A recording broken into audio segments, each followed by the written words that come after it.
നമസ്കാരം. Master K അക്കാഡമിയുടെ പുതിയൊരു വീഡിയോയിലേക്ക് എല്ലാവർക്കും സ്വാഗതം.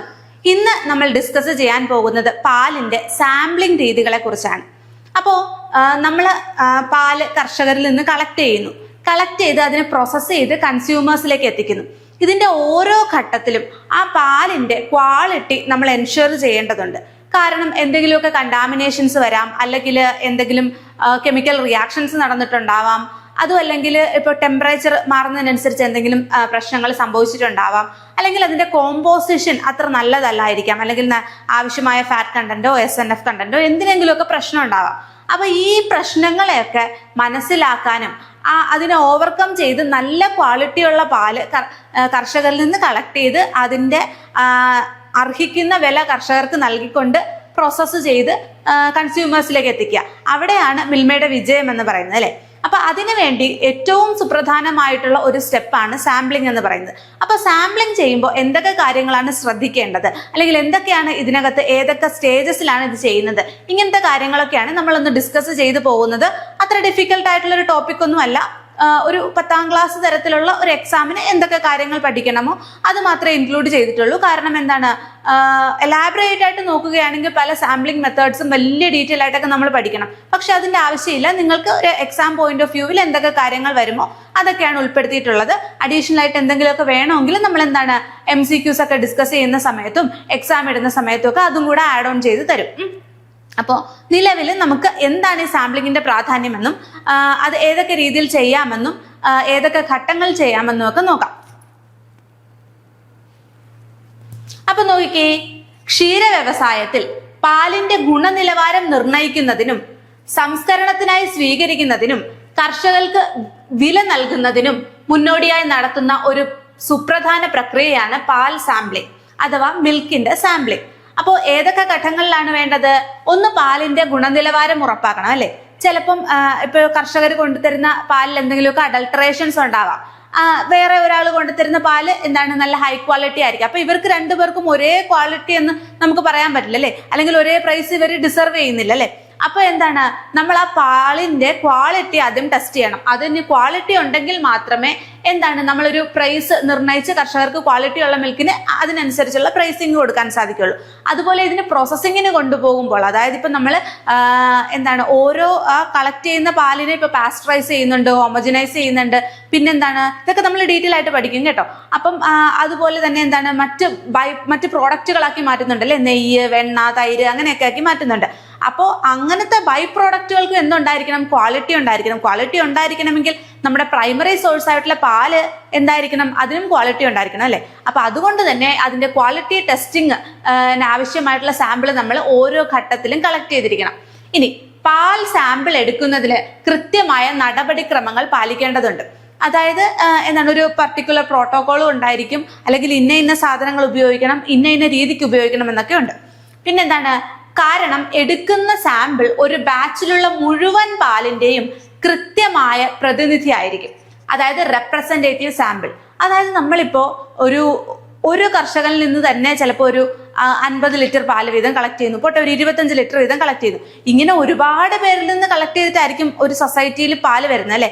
അപ്പം അവിടെ ഇഷ്ടംപോലെ പാലുണ്ടാവും. നമുക്ക് എന്താണ് ആ മുഴുവൻ പാലിന്റെയും ക്വാളിറ്റി നമുക്ക് എന്താണ് ടെസ്റ്റ് ചെയ്തുകൊണ്ടേ ഇരിക്കാൻ പറ്റില്ല, അല്ലെ? അതുകൊണ്ടാണ് നമ്മളൊരു റെപ്രസെന്റേറ്റീവ് സാമ്പിൾ എടുക്കുന്നത്. അതിൽ നിന്ന് എന്താണ് ഇപ്പോൾ ഒരു കർഷകൻ കൊണ്ടുവരുന്ന സാമ്പിളിൽ നിന്ന് നമ്മൾ ജസ്റ്റ് ഒന്ന് എടുത്തു നോക്കി അതിന്റെ ക്വാളിറ്റി ചെക്ക് ചെയ്ത് കഴിഞ്ഞാൽ നമുക്ക് മനസ്സിലാവും, ഓക്കെ ഇതിനകത്ത് ഇന്ന കോമ്പോസിഷൻ ആണ്, അല്ലെങ്കിൽ ഇതിനകത്ത് ഇന്ന കണ്ടാമിനേഷൻ ഉണ്ട് എന്നൊക്കെ നമുക്ക് മനസ്സിലാക്കാൻ സാധിക്കും. അപ്പൊ നമ്മളൊരു അതിൽ നിന്ന്, അതായത് ഇപ്പോൾ ഒരു 10 ലിറ്റർ ഉണ്ടെങ്കിൽ അതിൽ നിന്ന് ചിലപ്പോൾ ഒരു 5 ലിറ്റർ എടുത്ത് 5 ml 10 ml എടുത്തിട്ടായിരിക്കും നമ്മൾ സാമ്പിൾ ടെസ്റ്റ് ചെയ്യുന്നത്. ഉദാഹരണം പറയുകയാണ് കേട്ടോ.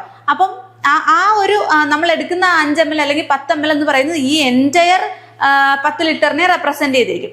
അതാണ്. അപ്പോൾ ഒരു വലിയ ക്വാണ്ടിറ്റി നമുക്ക് ഫുൾ അതിന്റെ ക്വാളിറ്റി ചെക്ക് നടത്താൻ സാധിക്കാത്തതിനാൽ നമ്മൾ അതിൽ നിന്നൊരു ചെറിയ പോർഷൻ എടുത്തിട്ട് അതിന്റെ ക്വാളിറ്റിയാണ് ടെസ്റ്റ് ചെയ്യുന്നത്. അതാണ് സാമ്പിൾ എന്ന് പറയുന്നത്. ഓക്കെ, ക്ലിയർ ആണല്ലോ? നിങ്ങൾക്ക് സിമ്പിൾ ആയിട്ട് മനസ്സിലാക്കാൻ വേണ്ടിയിട്ട് ഇങ്ങനെ പറഞ്ഞു പോകുന്നേ ഉള്ളൂ. ഓക്കെ, അപ്പൊ നോക്കിയേ, സാമ്പിൾ എടുക്കുന്നതിന്റെ പ്രാധാന്യം. ഒന്നാമത്, ഗുണനിലവാര പരിശോധന. നമ്മൾ ആദ്യമേ പറഞ്ഞു, അല്ലെ? നമുക്ക് കിട്ടുന്ന പാല് അതിന്റെ എത്രത്തോളം ക്വാളിറ്റി അതിനുണ്ട്, ക്വാണ്ടിറ്റി മാത്രമല്ല, നമ്മൾ ക്വാളിറ്റിയും കൂടെ പ്രയോറിറ്റൈസ് ചെയ്യണം. അപ്പൊ ക്വാളിറ്റി എത്രത്തോളം ഉണ്ട് എന്നതിനെ അനുസരിച്ചിരിക്കും നമ്മളുടെ കൺസ്യൂമേഴ്സ് നമ്മളെ ട്രസ്റ്റ് ചെയ്യുന്നത് അല്ലെ. അപ്പം അതിനകത്ത് എന്തൊക്കെ വരുന്നുണ്ട്? പാലിന്റെ ഫാറ്റ് കണ്ടന്റ്. അപ്പൊ നമുക്കറിയാം പാലിന്റെ കോമ്പോസിഷൻ അറിയാലോ, അതിനകത്ത് ഫാറ്റ് ഉണ്ടാകും, മറ്റ് പ്രോട്ടീനുകൾ ഉണ്ടാകും, അല്ലെങ്കിൽ മിനറൽസ് ഉണ്ടാകും, വെള്ളം ഉണ്ടാകും, അങ്ങനെ പല കാര്യങ്ങളുണ്ട്. അതിനകത്ത് പ്രധാനമായും നോക്കുന്നത് എന്താണ്? ഫാറ്റ്. പിന്നെ എന്താണ്? SNF, solid not fat. നമ്മൾ കഴിഞ്ഞ ക്ലാസ്സിൽ പറഞ്ഞിരുന്നു അല്ലെ. അതിനകത്ത് ഫാറ്റും വെള്ളവും ഒഴിവാക്കിയിട്ടുള്ള മറ്റ് ഖരവസ്തുക്കളെല്ലാം കൂടെ ചേർന്നതാണ് എന്ത്? Solid not fat. പിന്നെന്താണ്? ലാക്ടോസ്. ലാക്ടോസ് എന്ന് പറയുമ്പോൾ എന്താണ്? പാലിൽ അടങ്ങിയിട്ടുള്ള ഷുഗർ ആണ് ലാക്ടോസ് അല്ലെ. പിന്നെന്താണ്? പ്രോട്ടീൻ തുടങ്ങിയ രാസഘടന നിർണ്ണയിക്കാൻ വേണ്ടിയിട്ട് നമ്മൾ എന്ത് ചെയ്യുന്നു? സാമ്പിൾ എടുത്തിട്ട് അതിന്റെ ഗുണനിലവാര പരിശോധന നടത്തുന്നു.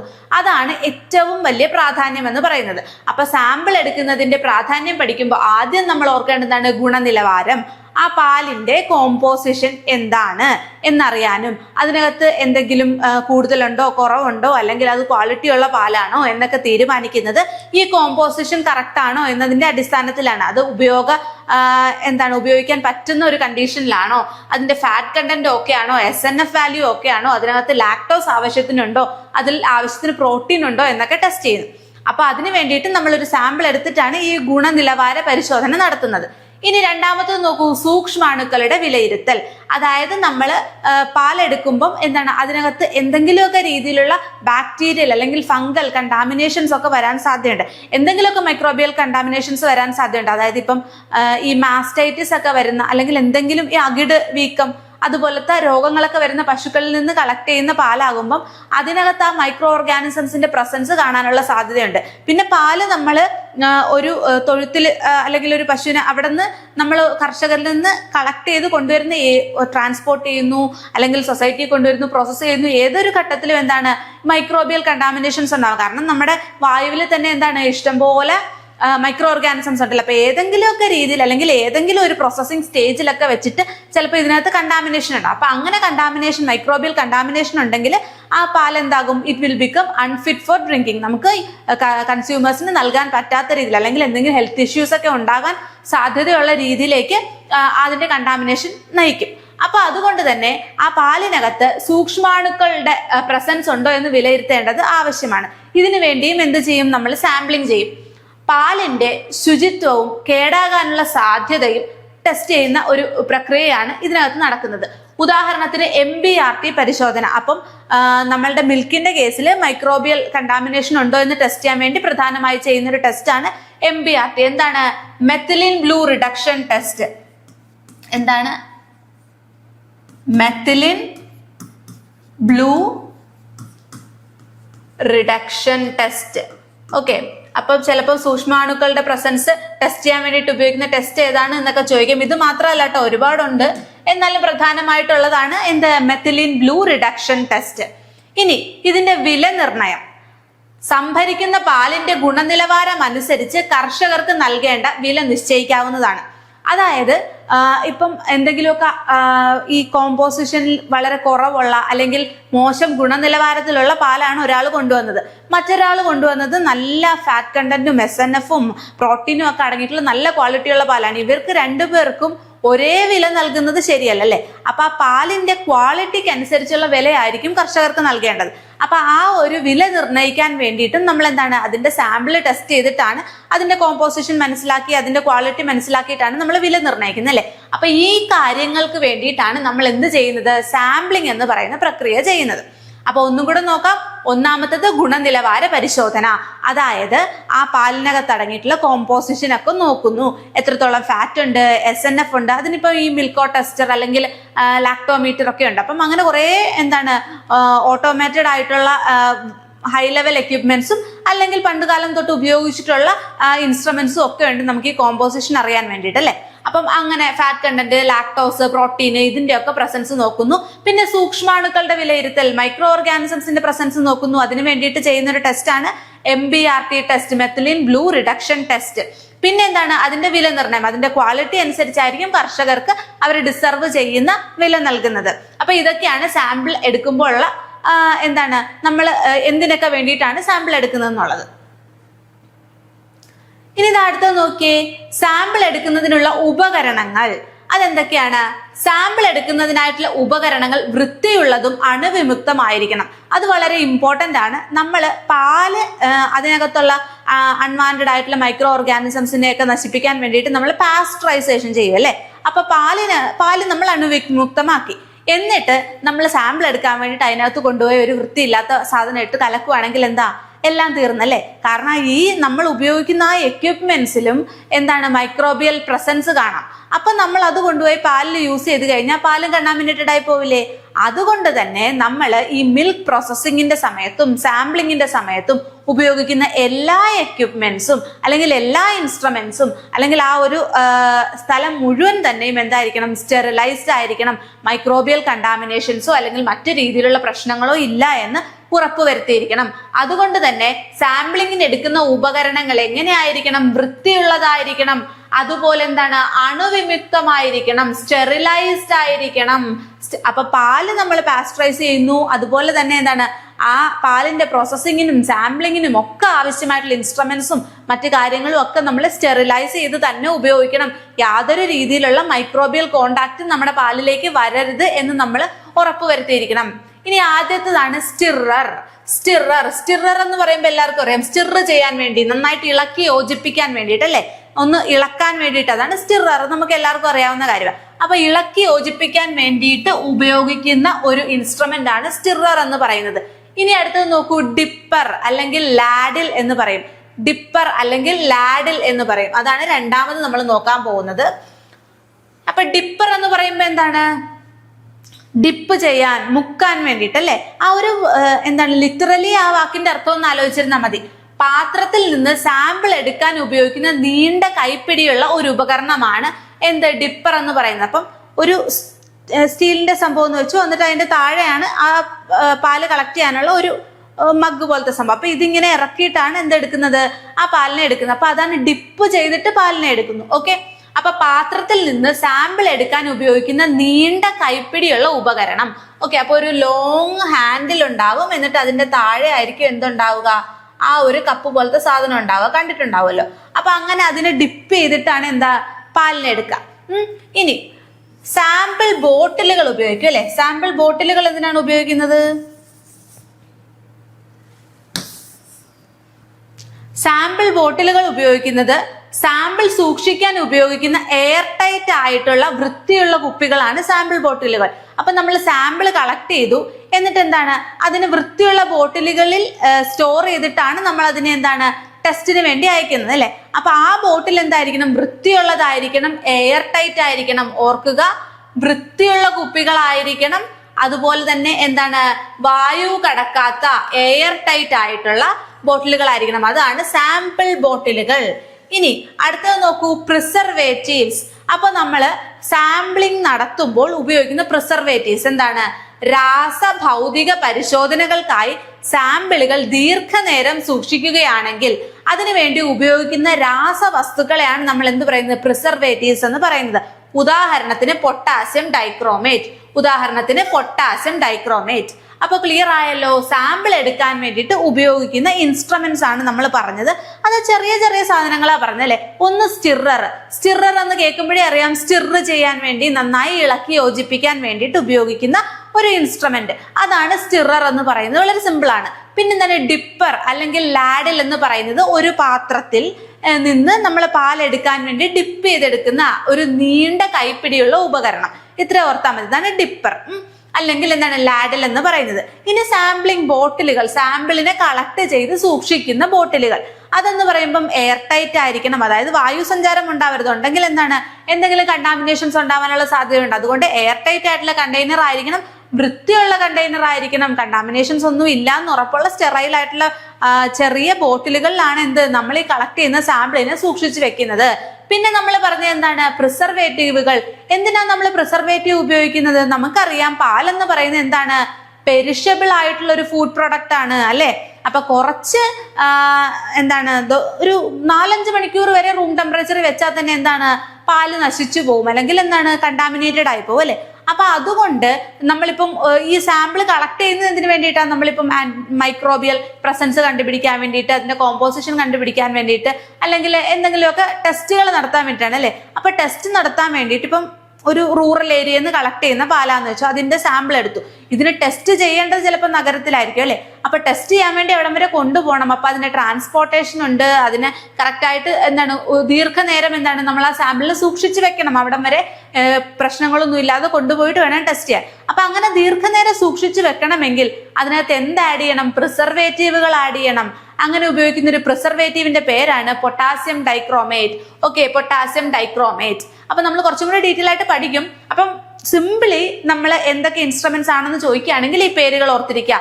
സ്റ്റിറർ, ഡിപ്പർ അല്ലെങ്കിൽ ലാഡിൽ, അതായത് നീളമുള്ള ഒരു കൈപ്പിടി ആയിരിക്കും, എന്നിട്ടൊരു പാത്രമായിരിക്കും, എന്നിട്ട് നമ്മളത് ഡിപ്പ് ചെയ്തിട്ടാണ് സാമ്പിളിനെ എടുക്കുന്നത്. പിന്നെ സാമ്പിൾ ബോട്ടിലുകൾ വൃത്തിയുള്ളതും എയർ ടൈറ്റ് ആയതുമായിരിക്കണം. പ്രിസർവേറ്റീവുകൾ ദീർഘനേരത്തേക്ക് ഈ സാമ്പിളിനെ സൂക്ഷിച്ചു വെക്കും. കണ്ടാമിനേഷൻ ഒന്നും ഇല്ലാതെ സൂക്ഷിച്ചു വെച്ച് അതിന്റെ ടെസ്റ്റുകൾക്ക് വേണ്ടിയിട്ട് കൊണ്ടുപോകാൻ വേണ്ടിയിട്ട് നമ്മൾ എന്താഡ് ചെയ്യും? പ്രിസർവേറ്റീവുകൾ ആഡ് ചെയ്യും.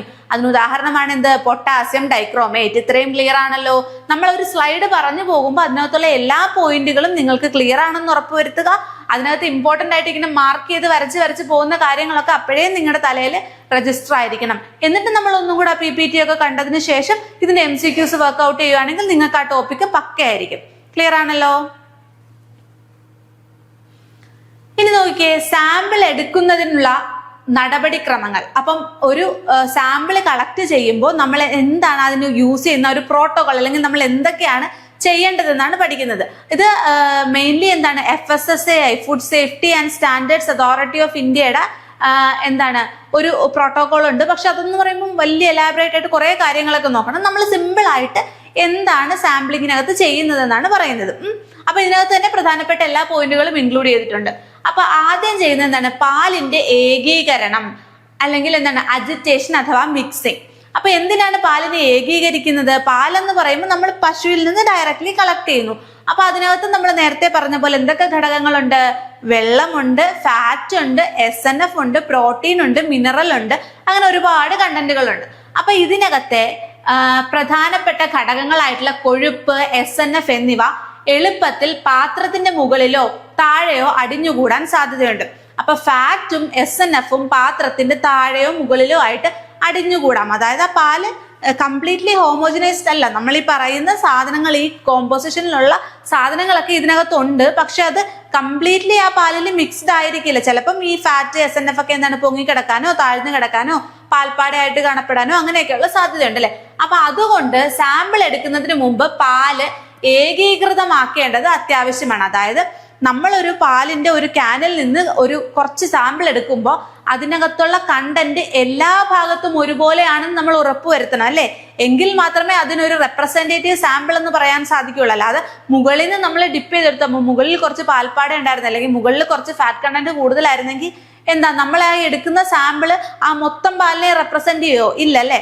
അപ്പം മുഴുവൻ പാലിനെ റെപ്രസെന്റ് ചെയ്യണമെങ്കിൽ ആ പാല് നല്ല രീതിയിൽ മിക്സ്ഡ് ആയിരിക്കണം. എല്ലാ ഭാഗത്തേക്കും ഈ ഫാറ്റും SNFും അല്ലെങ്കിൽ പ്രോട്ടീനും ലാക്ടോസും എല്ലാം എല്ലാ ഭാഗത്തും ഉണ്ടായിരിക്കണം. എങ്കിൽ മാത്രമേ നമ്മൾ അതിൽ നിന്ന് ഒരു 5 ml അല്ലെങ്കിൽ 10 ml എടുത്തിട്ട് ഇത് ആ മൊത്തം പാലിനെ റെപ്രസെന്റ് ചെയ്യുന്നു എന്ന് നമുക്ക് കൺഫേം ചെയ്ത് പറയാൻ സാധിക്കുള്ളൂ. അപ്പൊ അതിനു വേണ്ടിയാണ് പാലിന്റെ ഏകീകരണം ചെയ്യുന്നത്. ക്ലിയർ ആണല്ലോ. അപ്പൊ നമ്മൾ ജസ്റ്റ് കാര്യം എന്താണെന്ന് നിങ്ങൾക്ക് മനസ്സിലാകുന്ന രീതിയിലാണ് പറഞ്ഞു പോകുന്നത്.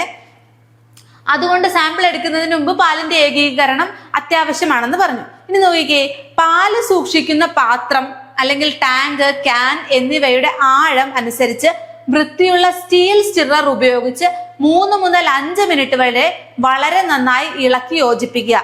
അപ്പൊ ചിലപ്പം പാൽ ഒരു ക്യാനിനകത്തുള്ള പാലായിരിക്കും, ഒരു 50 ലിറ്ററിന്റെ ക്യാൻ വല്ലതും ആയിരിക്കും, അല്ലെങ്കിൽ ചിലപ്പോൾ ഒരു ടാങ്ക് ആയിരിക്കാം, അല്ലെങ്കിൽ ഒരു പാത്രമായിരിക്കാം. അപ്പൊ ആ ഒരു പാത്രത്തിന്റെ കപ്പാസിറ്റി അല്ലെങ്കിൽ ആ ഒരു ടാങ്കിന്റെ കപ്പാസിറ്റിക്ക് അനുസരിച്ച് അത്രയും ഇറങ്ങുന്ന എന്തുപയോഗിക്കണം? വൃത്തിയുള്ള സ്റ്റീൽ സ്റ്റിറർ ഉപയോഗിക്കണം.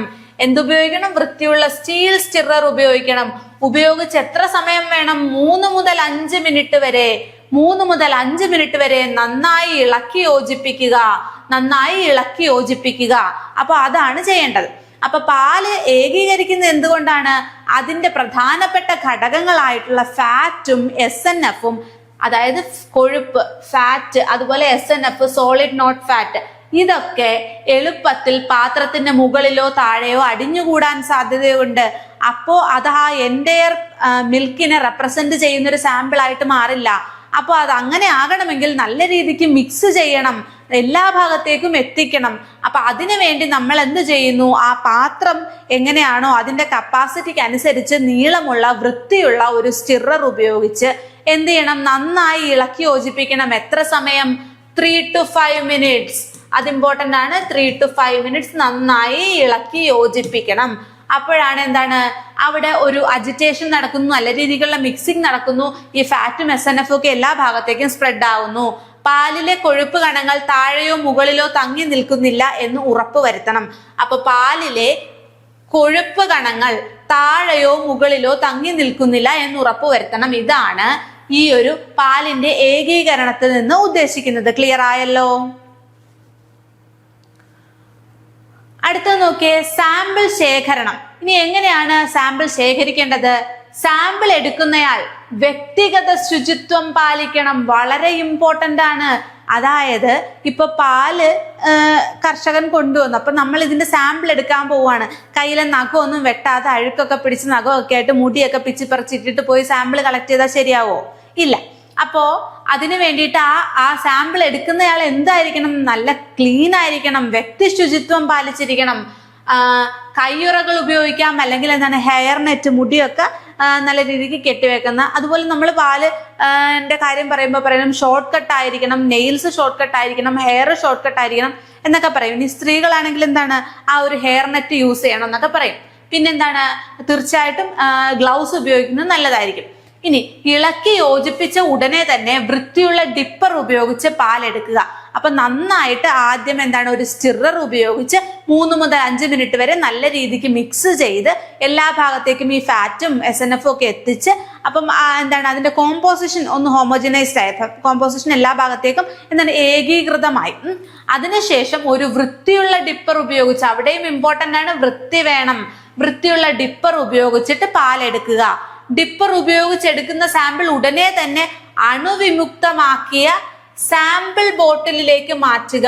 അണുവിമുക്തമാക്കിയ സാമ്പിൾ ബോട്ടിലിലേക്ക് മാറ്റുക. അപ്പം ഓർക്കേണ്ട അടുത്ത പോയിന്റ് എന്ന് പറയുന്നത്, നമ്മൾ ആദ്യം നല്ല രീതിക്ക് അജിറ്റേഷൻ കൊടുത്ത് കോമ്പോസിഷൻ ഒക്കെ എല്ലായിടത്തും ഒരുപോലെ ആക്കി, ഫാറ്റ് എല്ലായിടത്തും സ്പ്രെഡ് ആക്കി, അപ്പം അതൊരു കറക്റ്റ് റെപ്രസെന്റേറ്റീവ് സാമ്പിൾ ആയി. എന്നിട്ട് എന്താണ് അതിന് വേണ്ടിയിട്ട് ഉപയോഗിച്ചത്? സ്റ്റിറർ ആണ്. 3 മുതൽ 5 മിനിറ്റ് വരെ കണ്ടിന്യൂസ് ആയിട്ട് എന്ത് ചെയ്തു, സ്റ്റിർ ചെയ്ത് കൊടുത്തു. അങ്ങനെ ഇളക്കി യോജിപ്പിച്ച ഉടനെ നമ്മൾ എന്ത് ചെയ്തു, ഒരു വൃത്തിയുള്ള ഡിപ്പർ ഉപയോഗിച്ച് പാലെടുത്തു. പാലെടുത്തിട്ട് നമ്മൾ എന്ത് ചെയ്തു, അതിനെ ഒരു സാമ്പിളിംഗ് ബോട്ടിലേക്ക് മാറ്റി. സാമ്പിളിംഗ് ബോട്ടിൽ എന്താണ്, അണുവിമുക്തമായിരിക്കണം. അപ്പൊ എന്താണ് അത് എന്താണ് സ്റ്റെറിലൈസ്ഡ് ആയിട്ടുള്ള വളരെ നീറ്റ് ആയിട്ടുള്ള എയർ ടൈറ്റ് ആയിട്ടുള്ള സാമ്പിളിംഗ് ബോട്ടിലേക്ക് മാറ്റി. ബോട്ടിലിൽ പാല് നിറയ്ക്കുമ്പോൾ അല്പം ഒഴിവ് സ്ഥലം നൽകുന്നത് ഇളക്കുമ്പോൾ പാല് പതഞ്ഞു പോകാതിരിക്കാൻ സഹായിക്കും. അപ്പൊ നമ്മൾ ആ ബോട്ടിലേക്ക് സാമ്പിൾ ആഡ് ചെയ്യുമ്പോൾ ആ ബോട്ടിൽ നിറച്ച് സാമ്പിൾ എടുക്കരുത്, ഒരു 3/4 ഭാഗത്തോളമൊക്കെ മതി. അപ്പൊ അവിടെ ഒരു ഒഴിഞ്ഞ സ്പേസ് വരില്ലേ, കുറച്ച് ഭാഗം ഒന്നുമില്ലാത്ത ഒരു സ്പേസ് വരും. അല്ലെങ്കിൽ എന്ത് സംഭവിക്കുന്നു വെച്ചാൽ പിന്നീട് അതിനെ എന്തെങ്കിലും ഷെയ്ക്ക് ചെയ്യുമ്പോഴോ ഒക്കെ ആകുമ്പോൾ പതഞ്ഞ് പൊങ്ങാതിരിക്കാൻ വേണ്ടിയിട്ട് അതിനകത്ത് കുറച്ച്, അതായത് ഫുള്ളായിട്ട് നമ്മൾ നിറച്ച് വെക്കരുത്. നമ്മളിപ്പം വെള്ളം എടുക്കുമ്പോഴായാലും എന്താണ്, വെള്ളം നിറച്ചെടുക്കരുത് അല്ലെ, തുളുമ്പിപ്പോവും. അപ്പം ക്യാപ്പ് ഇട്ടാലും തുളുമ്പിപ്പോവും. അപ്പൊ ഒരു 3/4 ഭാഗം മാത്രം സാമ്പിൾ എടുത്താൽ മതിയാവും. കാരണം എന്താണ്, അവിടെ കുറച്ച് ഒരു ഹെഡ് സ്പേസ് വേണം അല്ലെ, ഒരു കുറച്ച് ഒഴിവ് സ്ഥലം ഇടണം. അതൊരു അഡീഷണൽ രീതിക്കെന്ന് പറഞ്ഞതേ ഉള്ളൂ. ഇനി സാമ്പിൾ എടുക്കുന്നതിന് ശേഷം ബോട്ടിലിന്റെ അടപ്പ് കർശനമായി അടയ്ക്കുക. ബോട്ടിലിന്റെ അടപ്പ് കർശനമായി അടക്കുക. ഇതൊക്കെ വളരെ സിമ്പിൾ ആയിട്ടുള്ള കാര്യങ്ങളാണ്. സാമ്പിൾ ശേഖരണം എന്ന് പറയുമ്പോൾ നമ്മുടെ മനസ്സിലേക്ക് വരുന്ന പോയിന്റുകൾ തന്നെയാണ്. ആദ്യം സ്റ്റിറർ ഉപയോഗിച്ച് നന്നായിട്ട് അജിറ്റേഷൻ കൊടുക്കുക, എല്ലാ ഭാഗത്തേക്കും മിക്സ് ചെയ്യുക. അതിനുശേഷം എന്താണ്, സാമ്പിൾ എടുക്കുന്ന ആൾ എന്താണ് വ്യക്തി ശുചിത്വം പാലിച്ചിരിക്കണം. അതും ഇമ്പോർട്ടന്റ് ആയിട്ടുള്ള പോയിന്റ് ആണ്. അതിനുശേഷം ഒരു ഡിപ്പർ ഉപയോഗിച്ച് പെട്ടെന്ന് തന്നെ വൃത്തിയുള്ളൊരു ഡിപ്പർ ഉപയോഗിച്ച് ഡിപ്പ് ചെയ്തെടുക്കുക. എന്നിട്ട് സാമ്പിൾ ബോട്ടിലേക്ക് മാറ്റുക. സാമ്പിൾ ബോട്ടിൽ എന്താണ് വൃത്തിയുള്ളതായിരിക്കണം. അതുപോലെ ഫുൾ ആയിട്ട് നിറയരുത്, ഒരു 3/4 ഭാഗം നിറഞ്ഞാൽ മതി. ഒരു ഹെഡ് സ്പേസ് കുറച്ച് ഭാഗം ഒഴിഞ്ഞു കിടക്കണം. പിന്നെന്താണ് പറഞ്ഞത്, അണുവിമുക്തമായിരിക്കണം എന്ന് പറഞ്ഞു. അതുപോലെ എന്താണ് എയർ ടൈറ്റ് ആയിട്ടുള്ള കണ്ടെയ്നർ ആയിരിക്കണം. അതിന്റെ ബോട്ടിൽ നല്ല രീതിയിൽ അടഞ്ഞിരിക്കണം. അപ്പൊ ഇത്രയും കാര്യങ്ങളാണ് നമ്മൾ സാമ്പിൾ ശേഖരണം എന്ന് പറയുന്ന ഒരു ഭാഗത്ത് ശ്രദ്ധിക്കേണ്ടത്. ഇനി അടുത്തത് നോക്കിയേ, സാമ്പിൾ കൈകാര്യം ചെയ്യലും ലേബലിങ്ങും. അപ്പോൾ അതിനകത്താണ് എന്ത് വരുന്നത്, നമ്മൾ ആദ്യം പറഞ്ഞ പ്രിസർവേറ്റീവുകൾ ആഡ് ചെയ്യുന്നത്. പ്രിസർവേറ്റീവുകൾ എന്തിനാണ് ആഡ് ചെയ്യുന്നതെന്ന് പറഞ്ഞു, രാസപരിശോധനകൾക്കായി സാമ്പിളുകൾ ദൂരദേശത്തേക്ക് അയക്കുകയോ പരിശോധന വൈകുകയോ ചെയ്യുകയാണെങ്കിൽ പാല് പുളിച്ചു പോകാതിരിക്കാൻ നിർദ്ദിഷ്ട അളവിൽ പ്രിസർവേറ്റീവ്സ് ചേർക്കണം. അതായത് നമ്മൾ ഓൾറെഡി പറഞ്ഞു, പാലെന്ന് പറയുന്ന ഒരു പെരിഷബിൾ ആയിട്ടുള്ള ഫുഡ് പ്രൊഡക്റ്റ് ആണ്. പെട്ടെന്ന് കണ്ടാമിനേഷൻ സംഭവിക്കാം, കേടായി പോകാം, അല്ലെങ്കിൽ ഫെർമെന്റേഷൻ സംഭവിക്കാം, തൈരായി പോകാം, കൊയാഗുലേറ്റഡ് ആയി പോകാം, അങ്ങനത്തെ പ്രശ്നങ്ങളൊക്കെ ഉണ്ട്. അപ്പോ നമ്മള് ഒരു ദീർഘദൂരത്തേക്കാണ് നമ്മൾ ഈ സാമ്പിളിനെ ടെസ്റ്റ് ചെയ്യാൻ വേണ്ടി അയക്കുന്നതെങ്കിൽ, അല്ലെങ്കിൽ ഈ ടെസ്റ്റിങ് വൈകുകയാണെങ്കിൽ എന്തെങ്കിലുമൊക്കെ കാരണം കൊണ്ട് ഇപ്പൊ ഒരുപാട് സാമ്പിൾ വന്ന് കിടക്കുന്നു, അപ്പം പെട്ടെന്ന് ടെസ്റ്റ് ചെയ്യാൻ പറ്റില്ല, അപ്പൊ എന്താണ് ഡിലേ സംഭവിക്കാം, അല്ലെങ്കിൽ എന്തെങ്കിലും ഒരു പബ്ലിക് ഹോളിഡേ വന്നു, അല്ലെങ്കിൽ എന്തെങ്കിലുമൊക്കെ പ്രശ്നങ്ങൾ കാരണം എന്താണ് സ്പോട്ടിൽ തന്നെ, അല്ലെങ്കിൽ ആ ഒരു പർട്ടിക്കുലർ ടൈമിനുള്ളിൽ തന്നെ എന്താണ് ആ ഒരു ടെസ്റ്റ് നടന്നില്ല എങ്കിൽ എന്താണ് ആ സാമ്പിൾ സ്റ്റോർ ചെയ്ത് വെക്കുവാണെങ്കിൽ ഒരു 4 ഡിഗ്രി സെൽഷ്യസിലൊക്കെ ആയിരിക്കും. പക്ഷെ ഇതിന്റെ ട്രാൻസ്പോർട്ടേഷൻ സമയത്തോ മറ്റോ എന്തെങ്കിലും പ്രോസസ്സിങ്ങിന്റെ സമയത്തോ ഒക്കെ പ്രശ്നങ്ങൾ സംഭവിക്കാം. അപ്പൊ അങ്ങനെയൊന്നും ഉണ്ടാവാതിരിക്കാൻ വേണ്ടിയിട്ട് നമ്മൾ എന്താണ് ആ പാല് പുളിച്ചു പോകാതിരിക്കാൻ, അല്ലെങ്കിൽ കണ്ടാമിനേറ്റഡ് ആയി പോവാതിരിക്കാൻ, ഫെർമെന്റേഷൻ സംഭവിക്കാതിരിക്കാൻ നമ്മൾ അതിനകത്തേക്ക് എന്ത് ആഡ് ചെയ്യുന്നു? പ്രിസർവേറ്റീവുകൾ ആഡ് ചെയ്യുന്നു. നമ്മൾ നേരത്തെ ഒരെണ്ണം പഠിച്ചായിരുന്നു, എന്താണ്? പൊട്ടാസ്യം ഡൈക്രോമേറ്റ് എന്നൊരു ഉദാഹരണം നമ്മൾ പഠിച്ചായിരുന്നു. ഇനിയും നമ്മൾ പഠിക്കുവേ. അപ്പോ എന്തിനു വേണ്ടിയാണ് പ്രിസർവേറ്റീവുകൾ ഉപയോഗിക്കുന്നതെന്ന് ഓർക്കണം. രാസപരിശോധനകൾക്കായി സാമ്പിളുകൾ ദീർഘദൂരത്തിലേക്ക് അയക്കുകയോ അല്ലെങ്കിൽ എന്താണ് പരിശോധന വൈകുകയോ ചെയ്യുകയാണെങ്കിൽ പാല് പുളിച്ചു പോകാതിരിക്കാൻ വേണ്ടിയിട്ട് നമ്മൾ എന്ത് ചെയ്യുന്നു? ഒരു നിർദ്ദിഷ്ട അളവിൽ, ഒരു പർട്ടിക്കുലർ എമൗണ്ട് ഉണ്ട്, നമ്മൾ ഇഷ്ടം പോലെ ആഡ് ചെയ്യാൻ പാടില്ല. ആ ഒരു നിർദ്ദിഷ്ട അളവിൽ എന്ത് ആഡ് ചെയ്ത് കൊടുക്കണം? പ്രിസർവേറ്റീവുകൾ ആഡ് ചെയ്ത് കൊടുക്കണം. ഇനി അടുത്ത ഇമ്പോർട്ടന്റ് പോയിന്റ്, ഈ പ്രിസർവേറ്റീവ്സിന്റെ കാര്യം ഇമ്പോർട്ടന്റ് ആണ് കേട്ടോ. പിന്നെ രണ്ടാമത് വരുന്നത് ലേബലിംഗ് ആണ്. നമ്മളിപ്പോ പല സ്ഥലങ്ങളിൽ നിന്ന് സാമ്പിൾ കളക്ട് ചെയ്യും അല്ലേ? ഒരു സൊസൈറ്റിയിൽ നിന്ന് തന്നെ പല കർഷകർ പല ക്വാളിറ്റിയിലുള്ള പാലായിരിക്കാം കൊണ്ടുവരുന്നത്. ഇങ്ങനെ പല സൊസൈറ്റികളിൽ നിന്നും കളക്ട് ചെയ്യുന്ന പാലുകളായിരിക്കാം ഒരു ടെസ്റ്റിംഗ് സെന്ററുകളിലേക്ക് എത്തുന്നത്. അപ്പൊ മാറിയും മറിഞ്ഞൊക്കെ പോകാനുള്ള സാധ്യതയുണ്ട് അല്ലെ? അവിടെയാണ് എന്തിന്റെ പ്രാധാന്യം വരുന്നത്? ലേബലിംഗിന്റെ പ്രാധാന്യം വരുന്നത്. ലേബലിംഗ് എന്ത് ചെയ്യുന്നു? ഓരോ സാമ്പിൾ ബോട്ടിലും അതിന്റെ സംഘത്തിന്റെ പേര്, ബാച്ച് നമ്പർ, എടുത്ത സമയം, തീയതി, എടുത്തയാളുടെ ഒപ്പ് തുടങ്ങിയ വിവരങ്ങൾ കൃത്യമായി രേഖപ്പെടുത്തിയ ലേബൽ പതിക്കണം. ക്ലിയർ ആണോ? അപ്പോ ലേബലിംഗിന്റെ പ്രാധാന്യം എന്ന് പറയുന്നത് എന്താണ്? മിസ്പ്ലേസ് ആയി പോവരുത്, അല്ലെങ്കിൽ മാറിപ്പോവരുത്. അപ്പൊ അതിന് കൃത്യമായ ലേബലിംഗ് ആവശ്യമാണ്, വളരെ ഇമ്പോർട്ടന്റ് ആണ്. അതിനകത്ത് എന്തൊക്കെ കാര്യങ്ങളാണ് വരുന്നത്? ആ സാമ്പിൾ ബോട്ടിൽ, അതായത് നമ്മൾ നന്നായി സ്റ്റിർ ചെയ്ത് ഡിപ്പർ ഉപയോഗിച്ചെടുത്ത് സാമ്പിൾ ബോട്ടിലേക്ക് ആക്കി, സാമ്പിൾ ബോട്ടിൽ നന്നായിട്ട് അടച്ച്, ഇനി പ്രിസർവേറ്റീവ്സ് ആഡ് ചെയ്യണമെന്നുണ്ടെങ്കിൽ പ്രിസർവേറ്റീവ്സും ഒക്കെ ആഡ് ചെയ്ത് അടച്ചു വെച്ചിട്ട് അതിന്റെ പുറത്ത് എന്ത് ചെയ്യണം? ലേബലിംഗ് ചെയ്യണം. ലേബലിംഗ് ചെയ്യുമ്പോൾ അതിനകത്ത് എന്ത് വേണം? പേര് വേണം, ബാച്ച് നമ്പർ വേണം, എടുക്കുന്ന സമയം, അതായത് ഇപ്പൊ നമ്മൾ പറഞ്ഞില്ലേ ദീർഘദൂരത്തേക്ക് അയക്കുകയോ അല്ലെങ്കിൽ പരിശോധന വൈകുകയോ ചെയ്യുകയാണെങ്കിൽ എന്ന്.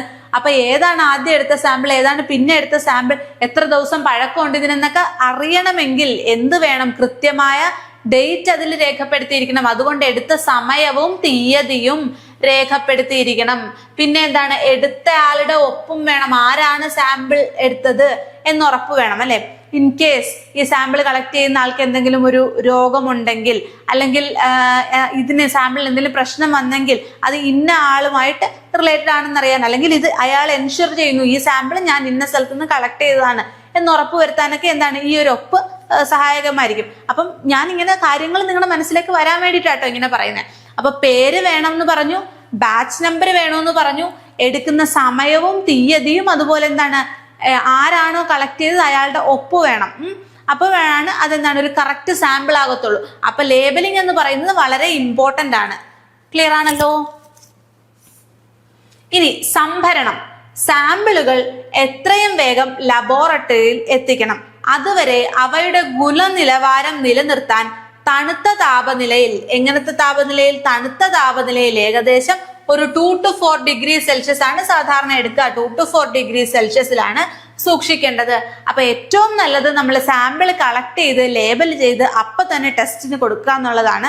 ഇൻ കേസ് അത് ഡിലേ ആവുകയാണെങ്കിൽ എന്താണ്, നമ്മൾ അതിനെ സംഭരിച്ചു വെക്കണമെങ്കിൽ, അതിന്റെ ഗുണനിലവാരം അതേപോലെ തന്നെ നിലനിൽക്കണമെങ്കിൽ നമ്മൾ റൂം ടെമ്പറേച്ചറിൽ വെച്ചാൽ ശരിയാവില്ല. കാരണം റൂം ടെമ്പറേച്ചർ എന്ന് പറയുമ്പോൾ കണ്ടാമിനേഷൻസ് ഉണ്ടാകാനുള്ള സാധ്യത കൂടുതലാണ്. അതുകൊണ്ട് പാലിനെ എപ്പോഴും വളരെ തണുത്ത താപനിലയിലാണ് സൂക്ഷിക്കുന്നത്.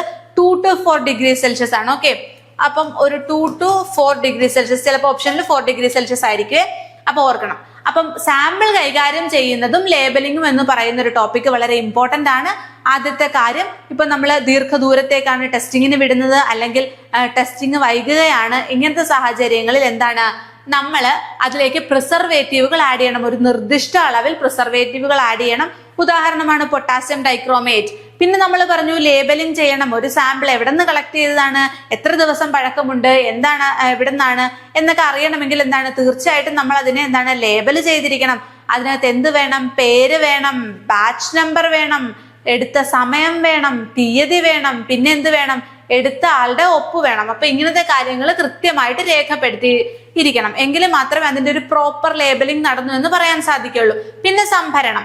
ഈ സാമ്പിളുകൾ എത്രയും വേഗം ലബോറട്ടറിയിൽ എത്തിക്കുക എന്നുള്ളതാണ് ഏറ്റവും ശരിയായ മാർഗം. ഇൻ കേസ് അത് നടന്നില്ല എങ്കിൽ നമ്മൾ അതിനെ സ്റ്റോർ ചെയ്യേണ്ടത് തണുത്ത താപനിലയിലാണ്, 2 to 4 ഡിഗ്രി സെൽഷ്യസിലാണ്. ക്ലിയർ ആണല്ലോ? അപ്പൊ ഈ സ്ലൈഡിലെ കാര്യങ്ങൾ നിങ്ങൾക്ക് വ്യക്തമായി എന്ന് വിചാരിക്കുന്നു. ഇങ്ങനെ ഓരോ സ്ലൈഡിലും നമ്മൾ പ്രധാനമായിട്ട് മാർക്ക് ചെയ്യുന്ന പോയിന്റുകൾ അപ്പൊ തന്നെ നിങ്ങൾ ശ്രദ്ധിച്ച് പഠിച്ച് പോവുക. കാരണം ഒത്തിരി പാടുള്ളൊരു ടോപ്പിക് അല്ല സാമ്പിളിംഗ് എന്ന് പറയുന്നത്. ജസ്റ്റ് ബേസിക് ആയിട്ടുള്ള കാര്യങ്ങളാണ് നമ്മൾ പറഞ്ഞു പോകുന്നത്. എല്ലാം നമുക്ക് അറിയാവുന്ന കാര്യങ്ങളാണ്. അപ്പൊ ഇതിനകത്ത് ഏതൊക്കെ പോയിന്റുകളാണ് നമ്മൾ ഓർത്തിരിക്കേണ്ടത്, ഏതൊക്കെ പോയിന്റുകളിൽ നിന്ന് ചോദ്യം വരാം, ആ കാര്യങ്ങൾ നിങ്ങളൊന്ന് ഓർത്തു വെക്കുക. അത്രയേ ഉള്ളൂ. ഒരുപാട് സ്ട്രെയിൻ എടുത്ത് പഠിക്കേണ്ട പേരുകളോ അല്ലെങ്കിൽ വർഷങ്ങളോ ഒന്നും ഈ ഒരു ക്ലാസ്സിലില്ല. ഇനി സാമ്പിൾ എടുക്കുന്നതിലെ പ്രധാന വെല്ലുവിളികൾ അല്ലെങ്കിൽ ചലഞ്ചസ് ഇൻ സാമ്പിളിംഗ് ആണ് നോക്കേണ്ടത്. സാമ്പിൾ എടുക്കുന്നതിലെ ചെറിയ പിഴവ് പോലും പരിശോധനാ ഫലങ്ങളെ തെറ്റാനും ഉൽപ്പന്നത്തിന്റെ ഗുണനിലവാരം തെറ്റായി വിലയിരുത്തപ്പെടാനും കാരണമായേക്കാം. അപ്പൊ നമ്മള് ഇപ്പൊ നമ്മൾ ബ്ലഡ് ടെസ്റ്റിനൊക്കെ കൊടുക്കുമ്പോഴത്തേക്കും എന്തെങ്കിലും കാരണവശാൽ അതൊന്ന് മാറിപ്പോയി കഴിഞ്ഞാൽ നമ്മുടെ ഫുൾ ഹെൽത്ത് പ്രൊഫൈൽ തന്നെ മാറും അല്ലേ? അപ്പം അത്രയും തന്നെ ഒരു പ്രാധാന്യം ഈ മിൽക്കിന്റെ സാമ്പിളിങ്ങിലും ഉണ്ട്. കാരണം എന്തെങ്കിലും ഒരു അപാകത ഏതെങ്കിലും ഒരു ഘട്ടത്തിൽ സംഭവിച്ചു കഴിഞ്ഞാൽ ആ പാലിന്റെ ഗുണനിലവാരം ചോദ്യം ചെയ്യപ്പെട്ടേക്കാം. ചിലപ്പോൾ നല്ല ക്വാളിറ്റിയുള്ള പാലായിരിക്കാം, പക്ഷെ എന്തെങ്കിലും ഒരു സ്റ്റെപ്പിൽ ഒരു അപാകത സംഭവിച്ച് റിസൾട്ട് വരുമ്പോൾ ആ പാലിന് ഗുണമേന്മ ഇല്ലെങ്കിൽ ആ കർഷകന്റെ ഓതന്റിസിറ്റി ചോദ്യം ചെയ്യപ്പെടും, ആ സൊസൈറ്റിയുടെ ഓതന്റിസിറ്റി ചോദ്യം ചെയ്യപ്പെടും, അല്ലെങ്കിൽ അതുമൂലം കൂടുതൽ പ്രശ്നങ്ങൾ ഉണ്ടാവും. പിന്നെന്താണ്, എന്തെങ്കിലും ഒരു ചെറിയ പിഴവുണ്ടെങ്കിൽ പോലും അത് പരിശോധനാ ഫലത്തെ തെറ്റായി ബാധിക്കും. അതുകൊണ്ട് തന്നെ സാമ്പിൾ എടുക്കുമ്പോൾ അത്രയും അറ്റ്മോസ്റ്റ് കെയർ കൊടുക്കണം. അതാണ് ഒരു പ്രധാനപ്പെട്ട വെല്ലുവിളി. അപ്പം ഈ ക്ഷീരമേഖലയിലെ സാമ്പിളിംഗ് പ്രക്രിയയെ തടസ്സപ്പെടുത്താനുള്ള വെല്ലുവിളികൾ പ്രധാനമായും 4 തിരിക്കാം.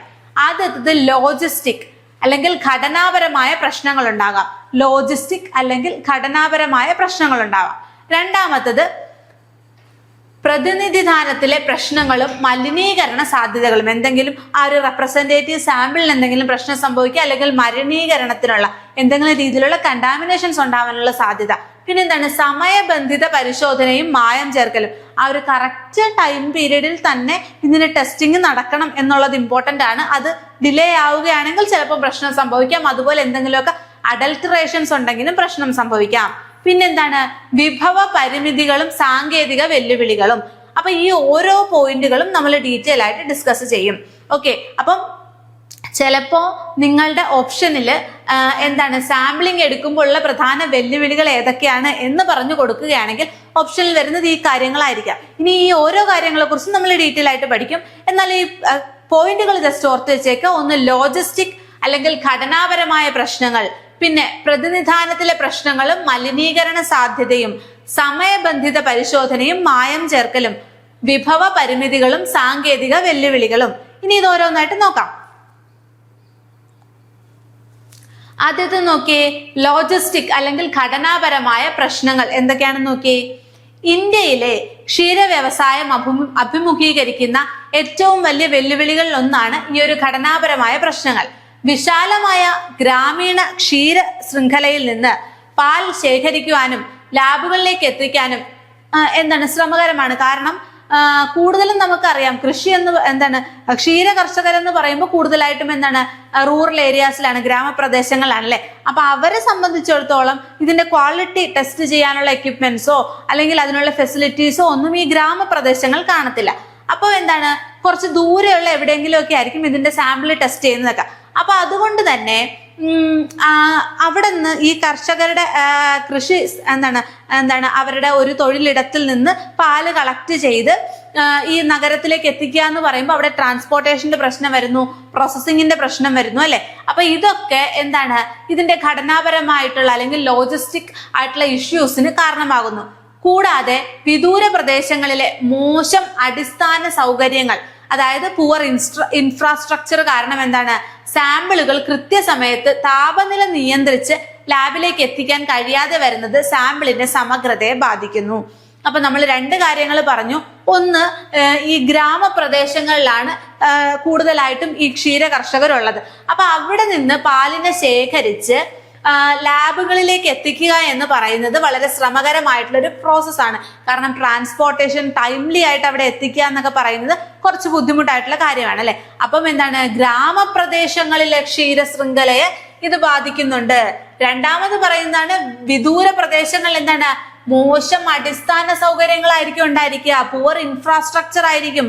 അപ്പൊ അതുകൊണ്ട് സാമ്പിളുകൾ കൃത്യസമയത്ത് എന്താണ് എത്തിച്ചാൽ തന്നെയും എന്താണ് അതിന്റെ താപനില മെയിൻറ്റെയിൻ ചെയ്ത് അതിനെ സൂക്ഷിക്കണം. കാരണം നമ്മൾ നേരത്തെ പറഞ്ഞില്ലേ ഒരു 2 to 4 ഡിഗ്രി സെൽഷ്യസിലായിരിക്കും ഇൻ കേസ് നമ്മൾ ഈ സാമ്പിളുകളെ സൂക്ഷിക്കണമെങ്കിൽ വെക്കേണ്ടത്. അപ്പൊ അതിനുള്ള ഫെസിലിറ്റി ഇല്ല. ഒരു കോൾഡ് ചെയിൻ അല്ലെങ്കിൽ ഒരു താപനില നിയന്ത്രിച്ച് സൂക്ഷിക്കാനുള്ള ഒരു സാഹചര്യം ഇല്ല. അവിടെ പുവർ ഇൻഫ്രാസ്ട്രക്ചർ ആണ് എങ്കിൽ എന്താണ് അതും സാമ്പിളിന്റെ ഇന്റഗ്രിറ്റിയെ ബാധിക്കും, സാമ്പിളിന്റെ ക്വാളിറ്റിനെ ബാധിക്കുന്ന ഒരു കാര്യമാണ് അതും.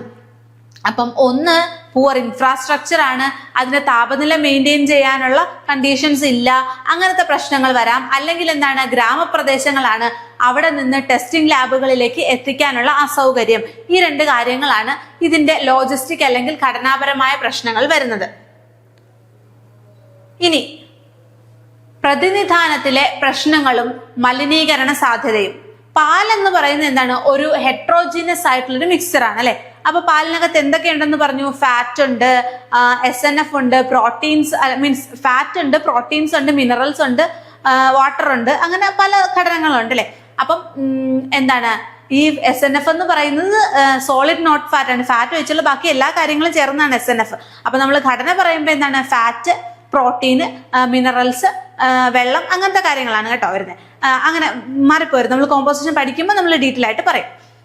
അപ്പൊ നോക്കിക്കേ, പാല് ഒരു അസ്ഥിര ഘടനയുള്ള ദ്രാവകമായതിനാൽ കൊഴുപ്പ് പോലുള്ള ഘടനകൾ പെട്ടെന്ന് വേർതിരിച്ച് മുകളിലേക്ക് അടിഞ്ഞുകൂടാം. നേരത്തെ പറഞ്ഞതുപോലെ എന്താണ് ഒരു എല്ലാം കൂടെ കൂടിക്കലർന്നാണെങ്കിലും അത് ഹോമോജിനസ് അല്ല, ഹെട്രോജിനസ് ആയിട്ടാണ് കാണുന്നത്. പല സ്ഥലത്തും പല ഇതിന്റെ കണ്ടന്റ് കൂടുതലായിരിക്കും. ഫാറ്റ് ഒക്കെ പെട്ടെന്ന് മുകളിലേക്ക് പൊങ്ങി വന്ന് പാൽപ്പാടയൊക്കെ ആയിട്ട് ഫോം ചെയ്യാനൊക്കെയുള്ള സാധ്യതയുണ്ട്. അപ്പൊ അതുകൊണ്ട് സാമ്പിൾ എടുക്കുന്നതിന് മുമ്പ് എന്താണ് പാലിനെ നല്ല രീതിക്ക് ഹോമോജിനൈസ് ആക്കുക എന്നുള്ളത് വളരെ ഇമ്പോർട്ടന്റ് ആണ്. പാല് സ്ഥിരതയില്ലാത്ത രീതിയിൽ ഇളക്കുന്നത് കാരണം പ്രശ്നങ്ങൾ ഉണ്ടാവാം. അതുകൊണ്ട് ആ സാമ്പിളിന്റെ യഥാർത്ഥ ഗുണനിലവാരത്തെ പ്രതിനിധീകരിക്കാൻ സാധിക്കില്ല. നേരത്തെ പറഞ്ഞ കാര്യം തന്നെയാണ്. നമ്മൾ ഇപ്പൊ പാൽപ്പാട കെട്ടിക്കിടക്കുന്ന ഒരു കണ്ടെയ്നറിൽ നിന്ന് മുകളിലെ ഭാഗത്തു നിന്ന് കുറച്ച് പാലെടുത്തിട്ട് അതാണ് സാമ്പിൾ എന്ന് പറയുകയാണെങ്കിൽ ചിലപ്പം അത് കറക്റ്റ് കോമ്പോസിഷൻ ആവണമെന്നില്ല. കാരണം താഴേക്ക് എന്താണ് ഫാറ്റിന്റെ കണ്ടന്റ് കുറവായിരിക്കും, അല്ലെങ്കിൽ നല്ല രീതിക്ക് ഇത് ഏകോപിപ്പിക്കപ്പെട്ടിട്ടില്ല. അപ്പോൾ എന്താണ് ആ ഒരു റെപ്രസെന്റേറ്റീവ് സാമ്പിൾ എന്ന് നമുക്ക് ഇതിനെ പറയാൻ സാധിക്കില്ല. അതുകൊണ്ട് തന്നെ നല്ല രീതിക്ക് ഇളക്കി യോജിപ്പിച്ചിട്ടില്ല എങ്കിൽ എന്താണ് ആ ഒരു പാല് മൊത്തത്തിലുള്ള ഗുണനിലവാരത്തെ റെപ്രസെന്റ് ചെയ്യാൻ ഈ സാമ്പിളിന് സാധിക്കില്ല. നമ്മൾ ഓൾറെഡി പറഞ്ഞ കാര്യമാണ്, ഓരോരോ പോയിന്റ് ആയിട്ട് ഇപ്പൊ എടുത്ത് പറയുന്നതേ ഉള്ളൂ. ഇനി കൂടാതെ അണുവിമുക്തമല്ലാത്ത ഉപകരണങ്ങളാണ് നമ്മൾ ഉപയോഗിക്കുന്നത്. സ്റ്റെറിലൈസ്ഡ് അല്ലാത്ത അൺസ്റ്റെറിലൈസ്ഡ് ആയിട്ടുള്ള എന്തെങ്കിലും എക്യുപ്മെന്റ്സ് ആണ് ഉപയോഗിക്കുന്നതെങ്കിൽ, അല്ലെങ്കിൽ തെറ്റായി കൈകാര്യം ചെയ്യുകയാണ്, വ്യക്തി ശുചിത്വമില്ലാതെയാണ് അതിനെ കൈകാര്യം ചെയ്യുന്നതെങ്കിൽ, അല്ലെങ്കിൽ എന്തെങ്കിലും രീതിയിലുള്ള മൈക്രോബിയൽ കണ്ടാമിനേഷൻസ് വന്നു പെട്ടിട്ടുണ്ടെങ്കിലൊക്കെ എന്താണ് സാമ്പിളിൽ മലിനീകരണം ഉണ്ടാവാം. അപ്പൊ അങ്ങനത്തെ സാധ്യതയും ഇത് വർദ്ധിപ്പിക്കുന്നുണ്ട്. അപ്പൊ ഇതാണ് രണ്ടാമത്തെ പോയിന്റ്, പ്രതിനിധാനത്തിലെ പ്രശ്നങ്ങൾ. അതായത് നമ്മൾ കളക്ട് ചെയ്യുന്ന സാമ്പിള് എന്താണ് കറക്റ്റ് റെപ്രസെന്റേറ്റീവ് സാമ്പിൾ ആവണമെന്നില്ല.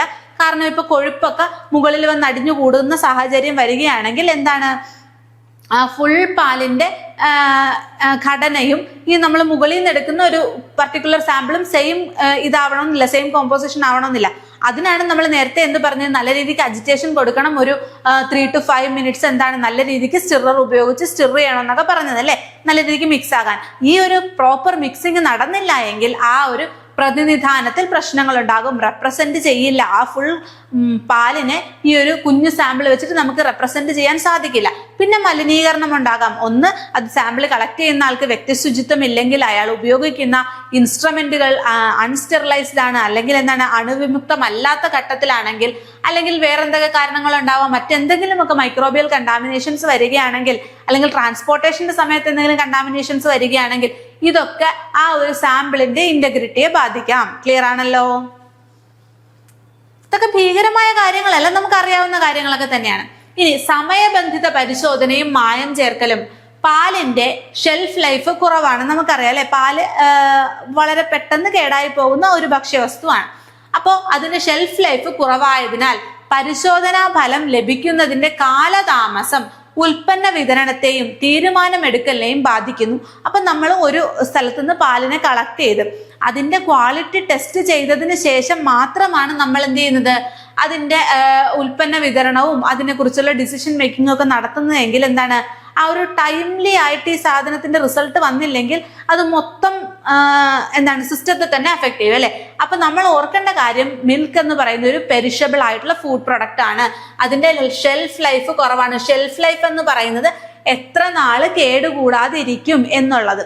അപ്പൊ പാൽ എന്ന് പറയുമ്പോൾ റൂം ടെമ്പറേച്ചറിൽ വെറുതെ വെച്ചിരുന്നാൽ പോലും ഒരു 3-4 മണിക്കൂർ കഴിയുമ്പോൾ കണ്ടാമിനേഷൻ സംഭവിക്കാവുന്ന വളരെ എന്താണ് മൈക്രോബിയൽ കണ്ടാമിനേഷൻസ് വരാനും മറ്റു രീതിയിലൊക്കെ എന്തെങ്കിലും രീതിയിൽ ഫെർമെന്റേഷൻ നടക്കാനോ നശിച്ചു പോകാനോ ഒക്കെ സാധ്യതയുള്ള ഒരു ഫുഡ് പ്രൊഡക്റ്റ് ആണ്. അതിന്റെ ഷെൽഫ് ലൈഫ് കുറവാണ്. അതാണ് ഷെൽഫ് ലൈഫ് എന്ന് പറയുന്നത്.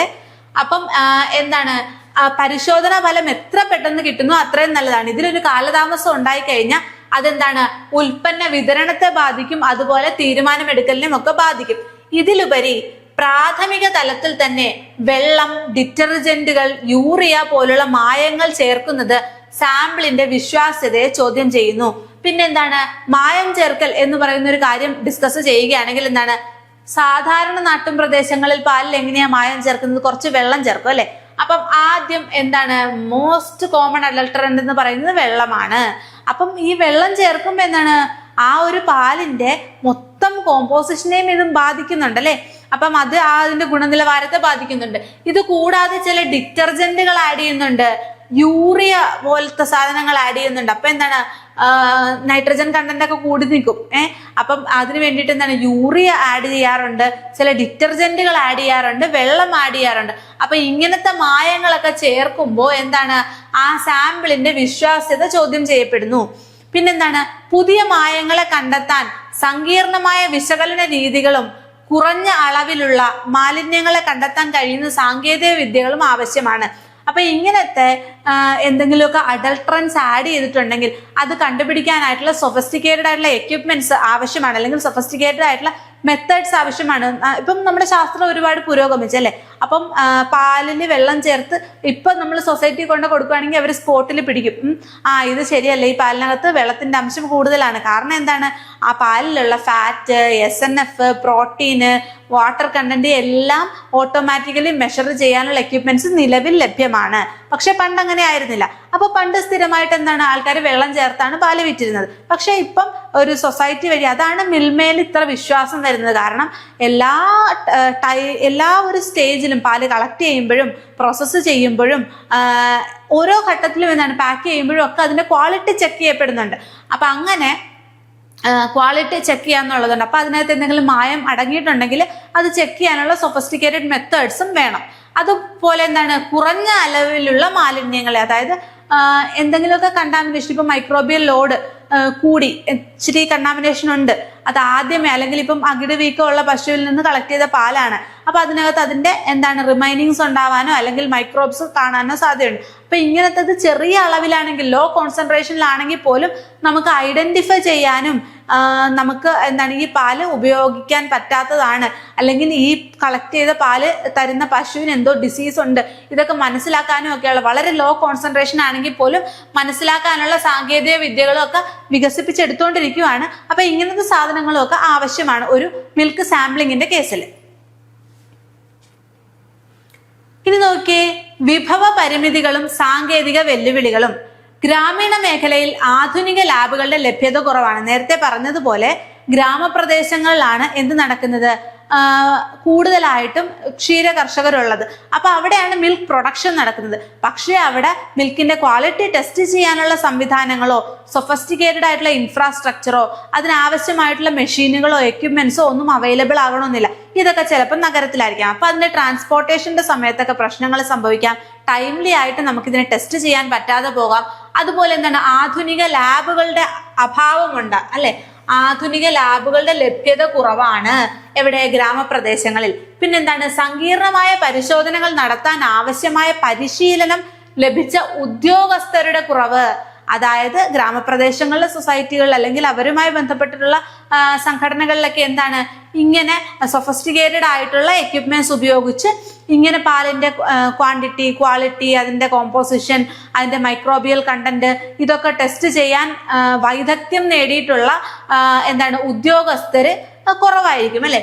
അപ്പൊ ടെക്നിക്കൽ എക്സ്പെർട്ടൈസ് കുറവായിരിക്കും. അതുപോലെ പരിശോധനാ ഉപകരണങ്ങളും ലായനികൾ അതിന് വേണ്ടിയിട്ടുള്ള റിയേജന്റുകളും ഒക്കെ ഭയങ്കര കോസ്റ്റ്ലി ആയിരിക്കും. അപ്പൊ ഇതൊക്കെ എന്താണ്, ഈ വിഭവ പരിമിതിയിൽ വരുന്നതാണ്. അതുപോലെ എന്താണ്, സാങ്കേതിക വെല്ലുവിളികൾ ആ ഒരു കാറ്റഗറിയിൽ വരുന്ന. കാരണം ഒന്ന് ഹ്യൂമൻ റിസോഴ്സ് വേണം. ഈ പാലിന്റെ ക്വാളിറ്റി ടെസ്റ്റ് ചെയ്യാൻ വേണ്ടിയിട്ട് എന്താണ്, ട്രെയിൻഡ് ആയിട്ടുള്ള സ്കിൽഡ് ആയിട്ടുള്ള ആര് വേണം? ഉദ്യോഗസ്ഥർ വേണം. എങ്കിൽ മാത്രമേ ഇങ്ങനത്തെ സങ്കീർണമായ പരിശോധനകൾ നടത്താൻ വേണ്ടി സാധിക്കുകയുള്ളൂ. അപ്പം ആവശ്യമായ പരിശീലനം ലഭിച്ച ഉദ്യോഗസ്ഥർ വേണം. ടെക്നിക്കൽ എക്സ്പെർട്ടൈസ് വേണം. ടെക്നിക്കൽ എക്സ്പെർട്ടൈസ് എന്താണ്, സ്കിൽഡ് ആയിട്ടുള്ള ഓഫീസേഴ്സ് വേണം അല്ലെ. പിന്നെ രണ്ടാമത്തത് ഇൻസ്ട്രുമെന്റ്സ്, ഉപകരണങ്ങൾ, സൊഫസ്റ്റിക്കേറ്റഡ് ആയിട്ടുള്ള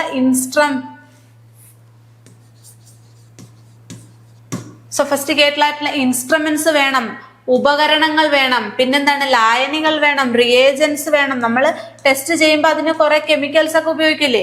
അപ്പൊ അങ്ങനത്തെ കെമിക്കലുകളും ആസിഡുകള് അങ്ങനത്തെ സംഭവങ്ങളൊക്കെ ഉപയോഗിക്കും. നമ്മളിനി ടെസ്റ്റുകളൊക്കെ പഠിക്കും. അപ്പൊ ഇതൊക്കെ വേണം.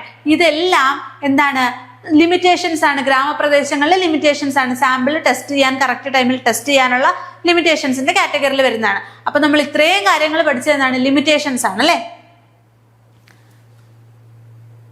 ഇനി നമ്മൾ ഈ പറഞ്ഞ വെല്ലുവിളികളെയൊക്കെ നമ്മൾ എങ്ങനെയാണ് നേരിടുന്നത് നോക്കാം. കാരണം സാമ്പിൾ കളക്ട് ചെയ്യുന്ന സമയത്ത് അത് ടൈംലി ആയിട്ട് നടക്കുന്നില്ല, അല്ലെങ്കിൽ സൊഫസ്റ്റിക്കേറ്റഡ് ആയിട്ടുള്ള ഇൻസ്ട്രുമെന്റ്സ് ഇല്ല, അല്ലെങ്കിൽ അതിന് വേണ്ടിയിട്ടുള്ള സ്കിൽഡ് ആയിട്ടുള്ള എന്താണ് ഓഫീസേഴ്സ് ഇല്ല ഇങ്ങനത്തെ ടെസ്റ്റുകൾ ചെയ്യാനുള്ള.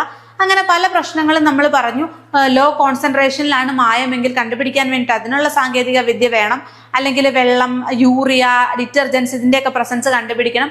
പാലില് ചിലപ്പം ഈ കൊഴുപ്പ് മുകളിൽ കെട്ടിക്കിടക്കാം. അപ്പൊ അതിനെയൊക്കെ നല്ല രീതിക്ക് മിക്സ് ചെയ്തിട്ട് വേണം സാമ്പിൾ എടുക്കാൻ. അല്ലെങ്കിൽ അത് എന്താണ്, ആ സാമ്പിളിന്റെ ഇന്റഗ്രിറ്റി എഫക്ട് ചെയ്യും. ഇങ്ങനെ കുറെ കാര്യങ്ങൾ നമ്മൾ പറഞ്ഞു. അപ്പൊ ഈ പ്രശ്നങ്ങളെയൊക്കെ നമ്മൾ എങ്ങനെയാണ് നേരിടാൻ പോകുന്നതെന്നാണ് ഇനി നമ്മൾ ചർച്ച ചെയ്യുന്നത്. അപ്പൊ ഈ പറഞ്ഞ കാര്യങ്ങളൊക്കെ ഉണ്ടല്ലോ, നിങ്ങൾ ജസ്റ്റ് ഒന്ന് വായിച്ച് മനസ്സിലാക്കി വെക്കുക. കാരണം ഇത് നമ്മളിങ്ങനെ ബൈഹാർട്ട് പഠിക്കാനുള്ള കാര്യങ്ങളൊന്നും ഇല്ല, അല്ലെങ്കിൽ ഒരു ഡയറക്റ്റ് ക്വസ്റ്റ്യൻ വരാനുള്ള സാധ്യതയൊന്നും സാമ്പിളിങ്ങിനകത്ത് വരുന്നില്ല. അപ്പം ഇപ്പം നമ്മൾ കഴിഞ്ഞ ക്ലാസ്സിൽ പറഞ്ഞ പോലെ ഏത് വർഷമാണ് മിൽമ സ്ഥാപിതമായത്, ഇങ്ങനത്തെ ചോദ്യങ്ങളൊന്നും ഇതിനകത്തുനിന്ന് വരില്ല. അപ്പൊ ഇതിനകത്തുനിന്ന് എന്താണ്, 4 സ്റ്റേറ്റ്മെന്റുകൾ തന്നിട്ട് ചിലപ്പം അങ്ങനെയൊക്കെ ആയിരിക്കും ചോദിക്കുന്നത്. അപ്പൊ നമ്മൾ എന്താണ് ആ ഒരു പ്രക്രിയയിൽ നടക്കുന്നത്, എന്തൊക്കെ സ്റ്റെപ്പുകളാണ്, എന്തൊക്കെ കാര്യങ്ങളാണ് ശ്രദ്ധിക്കേണ്ടത്, ഇങ്ങനെ നിങ്ങളൊന്ന് ഓർമ്മയിൽ ഇങ്ങനെ പഠിച്ചു വെച്ചിരുന്നാൽ മതി. നമ്മൾ ഡിസ്കസ് ചെയ്ത് പോകുന്ന പോയിന്റ്സ്, അതിന്റെ ആവശ്യകത ജസ്റ്റ് ഒന്ന് മെമ്മറൈസ് ചെയ്ത് വെച്ചിരുന്നാൽ മതി. അപ്പൊ ഈ വെല്ലുവിളികൾ ഡിസ്കസ് ചെയ്യുമ്പം എന്താണ്, സാമ്പിൾ എടുക്കൽ പ്രക്രിയയെ ശക്തിപ്പെടുത്തുന്നതിനും കൂടുതൽ കൃത്യത ഉറപ്പുവരുത്തുന്നതിനും എന്തൊക്കെയാണ് നമ്മൾ ശ്രദ്ധിക്കേണ്ടതെന്ന് നോക്കാം. പ്രോട്ടോകോളുകളുടെയും പരിശീലനത്തിന്റെയും നിലവാരം. അപ്പൊ നമ്മൾ നേരത്തെ ആദ്യമേ പറഞ്ഞിരുന്നു FSSAIയുടെ പ്രോട്ടോകോൾ ആണ് അംഗീകൃതമായിട്ടുള്ള ഒരു പ്രോട്ടോകോൾ എന്ന് പറഞ്ഞു. അതെന്താണ്, FSSAI എന്ന് പറയുമ്പോൾ food safety and standards authority of India. Food safety and standards authority of India. ചിലപ്പോൾ ചോദിക്കാവേ, സാധാരണ ഈ ഫുഡ് സേഫ്റ്റി ഓഫീസർ അല്ലെങ്കിൽ അങ്ങനത്തെ ഒക്കെ എക്സാമുകൾക്ക് ചിലപ്പോൾ ഇങ്ങനത്തെ ഫുൾ ഫോമുകളും ചോദിക്കാം. അപ്പൊ ഈ മിൽമ എന്ന് പറയുന്നത് ഫുഡ് ഇൻഡസ്ട്രിയുമായി ബന്ധപ്പെട്ടിട്ട് നിൽക്കുന്ന ഒരു എക്സാം ആയതുകൊണ്ട് ചിലപ്പം ഇങ്ങനെയും ചോദിക്കാം, ഇതിന്റെ ഫുൾ ഫോമും ചോദിക്കാം. അപ്പൊ ഇവരുടെ ഒരു പ്രോട്ടോകോൾ ഉണ്ട്, അംഗീകരിച്ച അണുവിമുക്തമായ പ്രോട്ടോകോളുകളുണ്ട്. സ്റ്റെറിലൈസ്ഡ് കണ്ടീഷനിൽ എങ്ങനെ സാമ്പിൾ കളക്ട് ചെയ്യാം എന്നതിനെ കുറിച്ച് FSSAI പുറത്തുവിട്ടിട്ടുള്ള ഒരു പ്രോട്ടോകോൾ ഉണ്ട്. അത് എല്ലായിടത്തും നടപ്പാക്കുക എന്നതാണ് ആദ്യ പടി എന്ന് പറയുന്നത്. അപ്പോൾ പല രീതിയിൽ നമ്മളൊരു കറക്റ്റ് പ്രോട്ടോകോൾ ഫോളോ ചെയ്യാതെയാണ് നമ്മൾ സാമ്പിൾ കളക്ട് ചെയ്യുന്നതെങ്കിൽ ആ സാമ്പിൾ കറക്റ്റ് ഒരു റെപ്രസെന്റേറ്റീവ് സാമ്പിൾ ആണെന്ന് ചിലപ്പോൾ പറയാൻ പറ്റില്ല. ഒരു ഫുൾ പാലിനെ റെപ്രസെന്റ് ചെയ്യുന്ന ഒരു സാമ്പിൾ ആണ് നമ്മുടെ കയ്യിരിക്കുന്നതെന്ന് പറയണമെങ്കിൽ അതൊരു എക്സാക്ട് കറക്റ്റ് പ്രോട്ടോകോൾ പാലിച്ചുകൊണ്ട് തന്നെ കളക്ട് ചെയ്യണം. അതിന്റെ ലേബലിംഗ് കറക്റ്റ് ആയിരിക്കണം, അതിനകത്ത് പ്രിസർവേറ്റീവ്സ് കറക്റ്റ് ആയിട്ട് ആഡ് ചെയ്തിട്ടുണ്ടായിരിക്കണം, അതുപോലെ നല്ല രീതിക്ക് മിക്സ് ചെയ്തതിന് ശേഷമായിരിക്കണം നമ്മൾ സാമ്പിൾ കളക്ട് ചെയ്തിട്ടുണ്ടായിരിക്കുക. അതുപോലെ നമ്മൾ ഉപയോഗിക്കുന്ന സ്റ്റിറർ, ഡിപ്പർ മുതലായിട്ടുള്ള ഇൻസ്ട്രുമെന്റ്സ് എന്തായിരിക്കണം, സ്റ്റെറിലൈസ്ഡ് ആയിരിക്കണം. അപ്പൊ അങ്ങനത്തെ കാര്യങ്ങൾ എല്ലാം ശ്രദ്ധിക്കണം അല്ലെ. അപ്പൊ ഇങ്ങനത്തെ കാര്യങ്ങളൊക്കെ ശ്രദ്ധിച്ചുകൊണ്ടുള്ള ഒരു പ്രോട്ടോകോളാണ് നമ്മുടെ FSSAIയുടേത്. അതൊന്നും നിങ്ങൾ ബൈഹാർട്ട് പഠിക്കേണ്ട, കാരണം ഒരു 10ാം തരം ക്വാളിഫിക്കേഷൻ ഉള്ള ഒരു എക്സാം ആണ്. അപ്പം അത്രയും ഇൻഡെപ്ത് പഠിക്കണമെന്നില്ല. ഇനി അങ്ങനത്തെ കാര്യങ്ങൾ ആവശ്യമാണെങ്കിൽ നമ്മൾ അത് MCQs ഡിസ്കസ് ചെയ്യുമ്പോൾ ആഡ് ഓൺ ചെയ്യുന്നതാണ്. ഇനി കർഷകർക്കും പാല് ശേഖരിക്കുന്നവർക്കും സാമ്പിൾ എടുക്കുന്നതിലെ മികച്ച രീതികളെ കുറിച്ച് പരിശീലന പരിപാടികൾ നൽകുന്നതും മനുഷ്യ സഹജമായ പിഴവുകൾ കുറയ്ക്കാൻ സഹായിക്കും. അപ്പം സ്വാഭാവികമായിട്ടും ഹ്യൂമൻ എറർ സംഭവിക്കാം അല്ലെ. നമ്മൾ മനുഷ്യന്മാരാണ് കളക്ട് ചെയ്യുന്നത്. അപ്പൊ ഏതെങ്കിലുമൊക്കെ ഘട്ടത്തിൽ സാമ്പിൾ കളക്ട് ചെയ്യുമ്പോൾ എന്തെങ്കിലും കണ്ടാമിനേഷൻ വരാനോ അല്ലെങ്കിൽ എന്തെങ്കിലും കാര്യങ്ങളിൽ തെറ്റ് സംഭവിക്കാനുള്ള സാധ്യതയുണ്ട്. അപ്പൊ അങ്ങനെ തെറ്റ് സംഭവിക്കാതിരിക്കാൻ എന്ത് വേണം, പ്രോപ്പർ ആയിട്ടുള്ള ട്രെയിനിങ് വേണം അല്ലെ. അപ്പൊ വ്യക്തമായിട്ടുള്ള പരിശീലനം നൽകണം. അത് ഇപ്പം ഒരു പർട്ടിക്കുലർ പ്രോട്ടോകോൾ ഉപയോഗിച്ച് അല്ലെങ്കിൽ ഇൻസ്ട്രുമെന്റ് ഉപയോഗിച്ചാണ് ഈ ടെസ്റ്റിംഗ് ഒക്കെ നടത്തുന്നതെങ്കിൽ നമ്മൾ നേരത്തെ പറഞ്ഞിരുന്നു അല്ലെ, സ്കിൽഡ് ആയിട്ടുള്ള ടെക്നിക്കൽ എക്സ്പെർട്ടൈസ് ഉള്ള ഓഫീസേഴ്സ് വേണമെന്ന് പറഞ്ഞു. അതല്ല കർഷകരാണ് സാമ്പിൾ കളക്ട് ചെയ്ത് ഇപ്പം ടെസ്റ്റിംഗ് സെന്ററുകളിലേക്ക് എത്തിക്കുന്ന കാര്യമാണെങ്കിൽ കർഷകർക്കും, കാരണം അവരാണ് പാലിനെ ആദ്യം ഹാൻഡിൽ ചെയ്യുന്ന ആൾക്കാരല്ലേ. അപ്പൊ കർഷകർക്കും ആ ഒരു ട്രെയിനിങ് വേണം. അതുപോലെ പാല് ശേഖരിക്കുന്ന സാമ്പിൾ കളക്ട് ചെയ്യാൻ വരുന്നവർ അവരുടെ വ്യക്തി ശുചിത്വം ഇമ്പോർട്ടന്റ് ആണെന്ന് പറഞ്ഞു. അവരുടെ ഹെയർ നല്ല രീതിക്ക് ഹെയർ ക്യാപ്പ് ഒക്കെ വെച്ചിട്ടുണ്ടാവണം, അല്ലെങ്കിൽ ഷോർട്ട് കട്ട് ആയിരിക്കണം. പിന്നെ നെയിൽസ് ഒക്കെ അഴുക്കൊന്നും പിടിച്ചിരിക്കരുത്. പാല് സാമ്പിൾ എടുക്കുന്നതിന് മുൻപും ശേഷവും ഒക്കെ വൃത്തിയായിട്ട് കൈ സോപ്പ് ഉപയോഗിച്ച് കഴുകിയിട്ടുണ്ടാവണമെന്ന് പറഞ്ഞു. അപ്പൊ അങ്ങനത്തെ കാര്യങ്ങളൊക്കെ ശ്രദ്ധിക്കണം അല്ലെ. അപ്പൊ പാല് ശേഖരിക്കുന്നവർക്കും സാമ്പിൾ എടുക്കുന്നതിലെ മികച്ച രീതികളെ കുറിച്ച് എങ്ങനെ സാമ്പിൾ കളക്ട് ചെയ്താൽ അത് കറക്റ്റ് റെപ്രസെന്റേറ്റീവ് സാമ്പിൾ ആകും, അതിനകത്ത് എല്ലാം കറക്റ്റ് ആയിട്ട് വരും, കണ്ടാമിനേഷൻ ഇല്ലാതെ എങ്ങനെ എടുക്കും, എങ്ങനെ കണ്ടാമിനേഷൻ ഇല്ലാതെ കളക്ട് ചെയ്യുന്ന സ്ഥലത്ത് നിന്ന് ടെസ്റ്റ് ചെയ്യുന്ന സ്ഥലത്തേക്ക് ട്രാൻസ്പോർട്ട് ചെയ്യാൻ കഴിയും. ഇങ്ങനത്തെ ബേസിക് ആയിട്ടുള്ള കാര്യങ്ങളെ കുറിച്ച് മികച്ച രീതിയിലുള്ള പരിശീലനം നൽകും. ആർക്കൊക്കെയാണ്? കർഷകർക്കും അതുപോലെ തന്നെ പാല് ശേഖരിക്കുന്നവർക്കും. ഓക്കെ, അപ്പം ഇതിനു വേണ്ടിയിട്ടുള്ള പരിശീലന പരിപാടികൾ നടത്തുമ്പം എന്ത് സംഭവിക്കും? മനുഷ്യ സഹജമായ പിഴവുകൾ കുറയ്ക്കാൻ സാധിക്കും. ഹ്യൂമൻ ഇറേഴ്സ്, സ്വാഭാവികമായിട്ടും മനുഷ്യന്മാര് ഒരു വർക്ക് ചെയ്യുമ്പോൾ സംഭവിക്കാൻ സാധ്യതയുള്ള ഹ്യൂമൻ ഇറേഴ്സ്, കണ്ടാമിനേഷൻസ്, അങ്ങനത്തെ കാര്യങ്ങളൊക്കെ കുറയ്ക്കാൻ സാധിക്കും. കർഷകർക്കും പാല് ശേഖരിക്കുന്നവർക്കും മികച്ച രീതിയിലുള്ള പരിശീലന പരിപാടികൾ സംഘടിപ്പിക്കണം. അപ്പൊ നമ്മൾ പറഞ്ഞു FSSAIയുടെ പ്രോട്ടോകോൾ അല്ലെങ്കിൽ ഏതെങ്കിലും ഒരു സ്റ്റാൻഡേർഡ് പ്രോട്ടോകോൾ ഉപയോഗിച്ചിട്ട് വേണം നമ്മൾ സാമ്പിളിംഗ് നടത്താൻ വേണ്ടിയിട്ട്.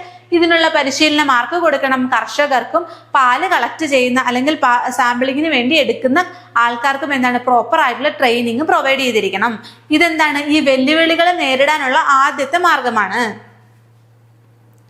ഇനി അടുത്ത് നോക്കിയേ, സാങ്കേതിക വിദ്യയും ഓട്ടോമേഷനും. അപ്പൊ നമുക്കറിയാം നമ്മുടെ ശാസ്ത്രം ഒരുപാട് പുരോഗമിച്ചു, ഒരുപാട് ഇൻസ്ട്രുമെന്റ്സ് വന്നിട്ടുണ്ട്, ഒരുപാട് ഡിവൈസസ് വന്നിട്ടുണ്ട്. ആ ഒരു പാലിന്റെ കോമ്പോസിഷൻ നമുക്ക് ടെസ്റ്റ് ചെയ്യാൻ, അല്ലെങ്കിൽ അതിന്റെ മൈക്രോബിയൽ കണ്ടന്റ് നമുക്ക് ടെസ്റ്റ് ചെയ്യാൻ, അല്ലെങ്കിൽ ആ പാലിന്റെ ക്വാണ്ടിറ്റിയും ക്വാളിറ്റിയും ടെസ്റ്റ് ചെയ്യാനുള്ള മിനിറ്റുകൾക്കുള്ളിൽ നമുക്ക് റിസൾട്ട് തരുന്ന എക്യുപ്മെന്റ്സ് ഇപ്പം അവൈലബിൾ ആണ് അല്ലെ. അപ്പൊ അതിനകത്ത് എത്ര ഫാറ്റ് കണ്ടന്റ് ഉണ്ട്, എത്ര SNF ഉണ്ട്, എത്ര പ്രോട്ടീൻ ഉണ്ട്, എത്ര എന്തെങ്കിലും അഡൾട്രൻസ് ഉണ്ടോ, അതൊക്കെ കണ്ടുപിടിക്കാൻ ഇപ്പം ഇൻസ്ട്രുമെന്റ്സ് ഉണ്ട്. അപ്പൊ ഇൻസ്ട്രുമെന്റ്സ് എന്ന് പറയുന്ന ഒരു ടോപ്പിക് നമ്മൾ ഡീറ്റെയിൽ ആയിട്ട് പഠിക്കും. അതിനകത്ത് ഒത്തിരി കാര്യങ്ങൾ പറയാനുണ്ട്.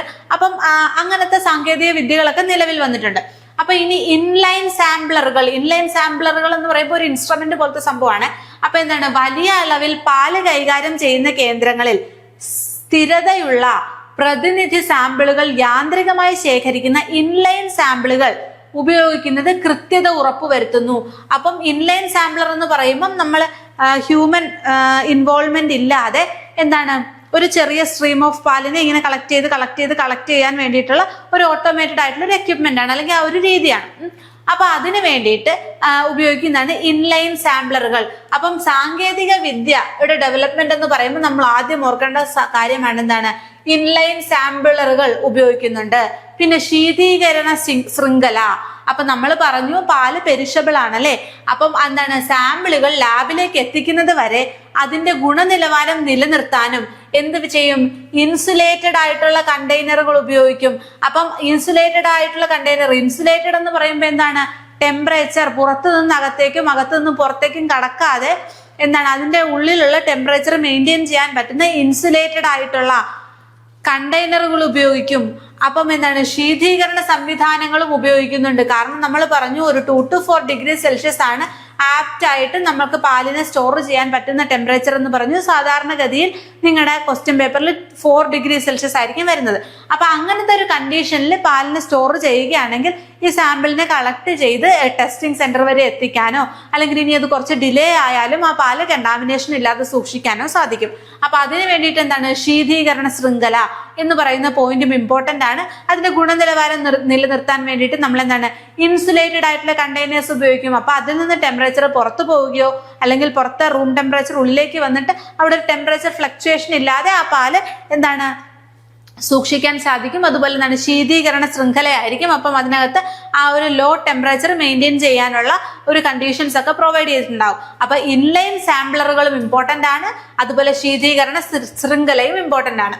അപ്പൊ ഇതൊക്കെ എന്താണ്, നമ്മുടെ സയൻസ് ഡെവലപ്ഡ് ആയതുകൊണ്ട് വന്ന കാര്യങ്ങളാണ്. കാരണം ഒരു സാമ്പിൾ കളക്ട് ചെയ്യുന്ന ആള് ഓട്ടോമാറ്റിക്കലി അയാൾ സ്വന്തമായിട്ട് അയാളുടെ കൈ ഉപയോഗിച്ച് ചെയ്യുന്നതിനേക്കാളും കുറച്ചും കൂടെ ഓട്ടോമാറ്റിക് ആയിട്ടുള്ള രീതിയിൽ, കുറച്ചും കൂടെ ഇറേഴ്സ് ഒന്നും ഇല്ലാത്ത രീതിയിൽ, കണ്ടാമിനേഷൻ ഇല്ലാത്ത രീതിയിൽ പാലിനെ കളക്ട് ചെയ്യാൻ വേണ്ടിയിട്ടാണ് നമ്മൾ എന്ത് ചെയ്യുന്നത്, ഇൻലൈൻ സാമ്പിളറുകൾ ഉപയോഗിക്കുന്നത്. പിന്നെ നമ്മൾ അതിന്റെ ടെമ്പറേച്ചർ മെയിൻറ്റെയിൻ ചെയ്യാൻ വേണ്ടിയിട്ട് എന്താണ്, ഇൻസുലേറ്റഡ് കണ്ടെയ്നേഴ്സ് ഉപയോഗിക്കുന്നുണ്ട്. അതുപോലെ എന്താണ്, കോൾഡ് സ്റ്റോറേജ് ഫെസിലിറ്റി ഒക്കെ പ്രൊവൈഡ് ചെയ്യുന്നുണ്ട്. അപ്പം ശീതീകരണ സംവിധാനങ്ങൾ ഉപയോഗിക്കുന്നുണ്ട്.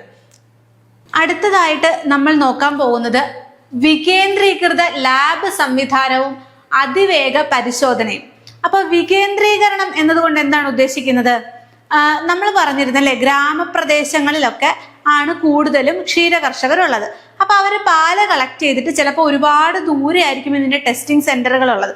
അപ്പൊ അവരതിനെ ട്രാൻസ്പോർട്ട് ചെയ്യുന്ന ഘട്ടത്തിലോ അല്ലെങ്കിൽ ഇപ്പം ഒക്കെ എന്താണ് എന്തെങ്കിലുമൊക്കെ കണ്ടാമിനേഷൻസ് സംഭവിക്കാം. അതല്ല കുറേ സ്ഥലങ്ങൾക്ക് കൂടെ ഒരു ടെസ്റ്റിംഗ് ലാബേ ഉള്ളെങ്കിൽ ഈ ചെല്ലുന്ന സാമ്പിൾ എല്ലാം അവിടെ കെട്ടിക്കിടക്കും. കറക്റ്റ് ടൈമിൽ എന്താണ് ഇതിന്റെ ടെസ്റ്റിംഗ് നടക്കത്തില്ല. അപ്പോൾ എന്താണ് പിന്നീടുള്ള പ്രോസസ്സിങ്ങിലും കാര്യങ്ങൾക്കും ഒക്കെ എന്താണ് പ്രശ്നങ്ങൾ സംഭവിക്കുമെന്ന് പറഞ്ഞു. ഇതൊക്കെ നമ്മൾ ഓൾറെഡി പറഞ്ഞതാണ്. അപ്പോൾ അവിടെയാണ് എന്തിന്റെ പ്രാധാന്യം വരുന്നത്, ഈ ഒരു വികേന്ദ്രീകരണം അല്ലെങ്കിൽ ഡീസെൻട്രലൈസേഷൻ വരുന്നത്. അതായത് ഈ പല പല സ്ഥലങ്ങളിൽ ഇങ്ങനത്തെ കുഞ്ഞു കുഞ്ഞു ലാബുകൾ, ടെസ്റ്റിംഗ് സംവിധാനങ്ങൾ ഉണ്ടെങ്കിൽ കുറച്ചും കൂടെ എന്താണ് ഈസി ആകും അല്ലെ, പെട്ടെന്ന് ടെസ്റ്റിങ്ങുകൾ നടത്താനും ടൈംലി ആയിട്ടുള്ള ഒരു റിസൾട്ട് കിട്ടാനും ഒക്കെ നല്ലതായിരിക്കും. അപ്പൊ അവിടെയാണ് ഈ വികേന്ദ്രീകരണ ലാബ് സംവിധാനത്തിന്റെ പ്രാധാന്യം. ഒരു ജില്ല ഒരു ലാബ്, അതായത് 1 district 1 ലാബ് എന്ന ലക്ഷ്യത്തോടെ FSSAI അറിയിപ്പ് നൽകിയ ലാബുകൾ കൂടുതൽ പ്രദേശങ്ങളിൽ സ്ഥാപിക്കുന്നത് കാലതാമസം ഒഴിവാക്കും. അപ്പോൾ കർഷകർക്ക് ആക്സസിബിൾ ആയിട്ടുള്ള ഒരു സ്ഥലത്താണ് ഈ ലാബെങ്കിൽ, അല്ലെങ്കിൽ പല പല സ്ഥലങ്ങളിലായി കുറെ ലാബുകൾ ഉണ്ടെങ്കിൽ ഒരുപാട് സാമ്പിളുകൾ അവർക്ക് ടെസ്റ്റ് ചെയ്യേണ്ടി വരില്ല. അപ്പം ടൈംലി ആയിട്ട് സാധനം ടെസ്റ്റ് ചെയ്ത് കിട്ടും, അത്രയേ ഉള്ളൂ. അപ്പൊ അതിനെയാണ് എന്താണ് വികേന്ദ്രീകരണം അല്ലെങ്കിൽ ഡീസെൻട്രലൈസേഷൻ എന്ന് പറയുന്നത്.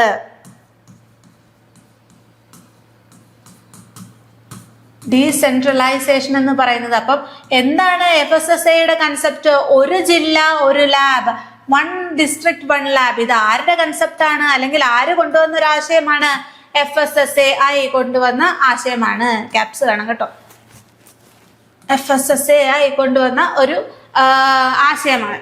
ഇനി റാപ്പിഡ് ടെസ്റ്റിംഗ് കിറ്റുകൾ. അപ്പൊ റാപ്പിഡ് എന്ന് കേൾക്കുമ്പോഴേ നമുക്കറിയാം അല്ലെ, പെട്ടെന്ന് റാപ്പിഡ് ടെസ്റ്റിംഗ് കിറ്റുകൾ, പെട്ടെന്ന് ടെസ്റ്റിംഗ് നടത്താനുള്ള കിറ്റുകൾ.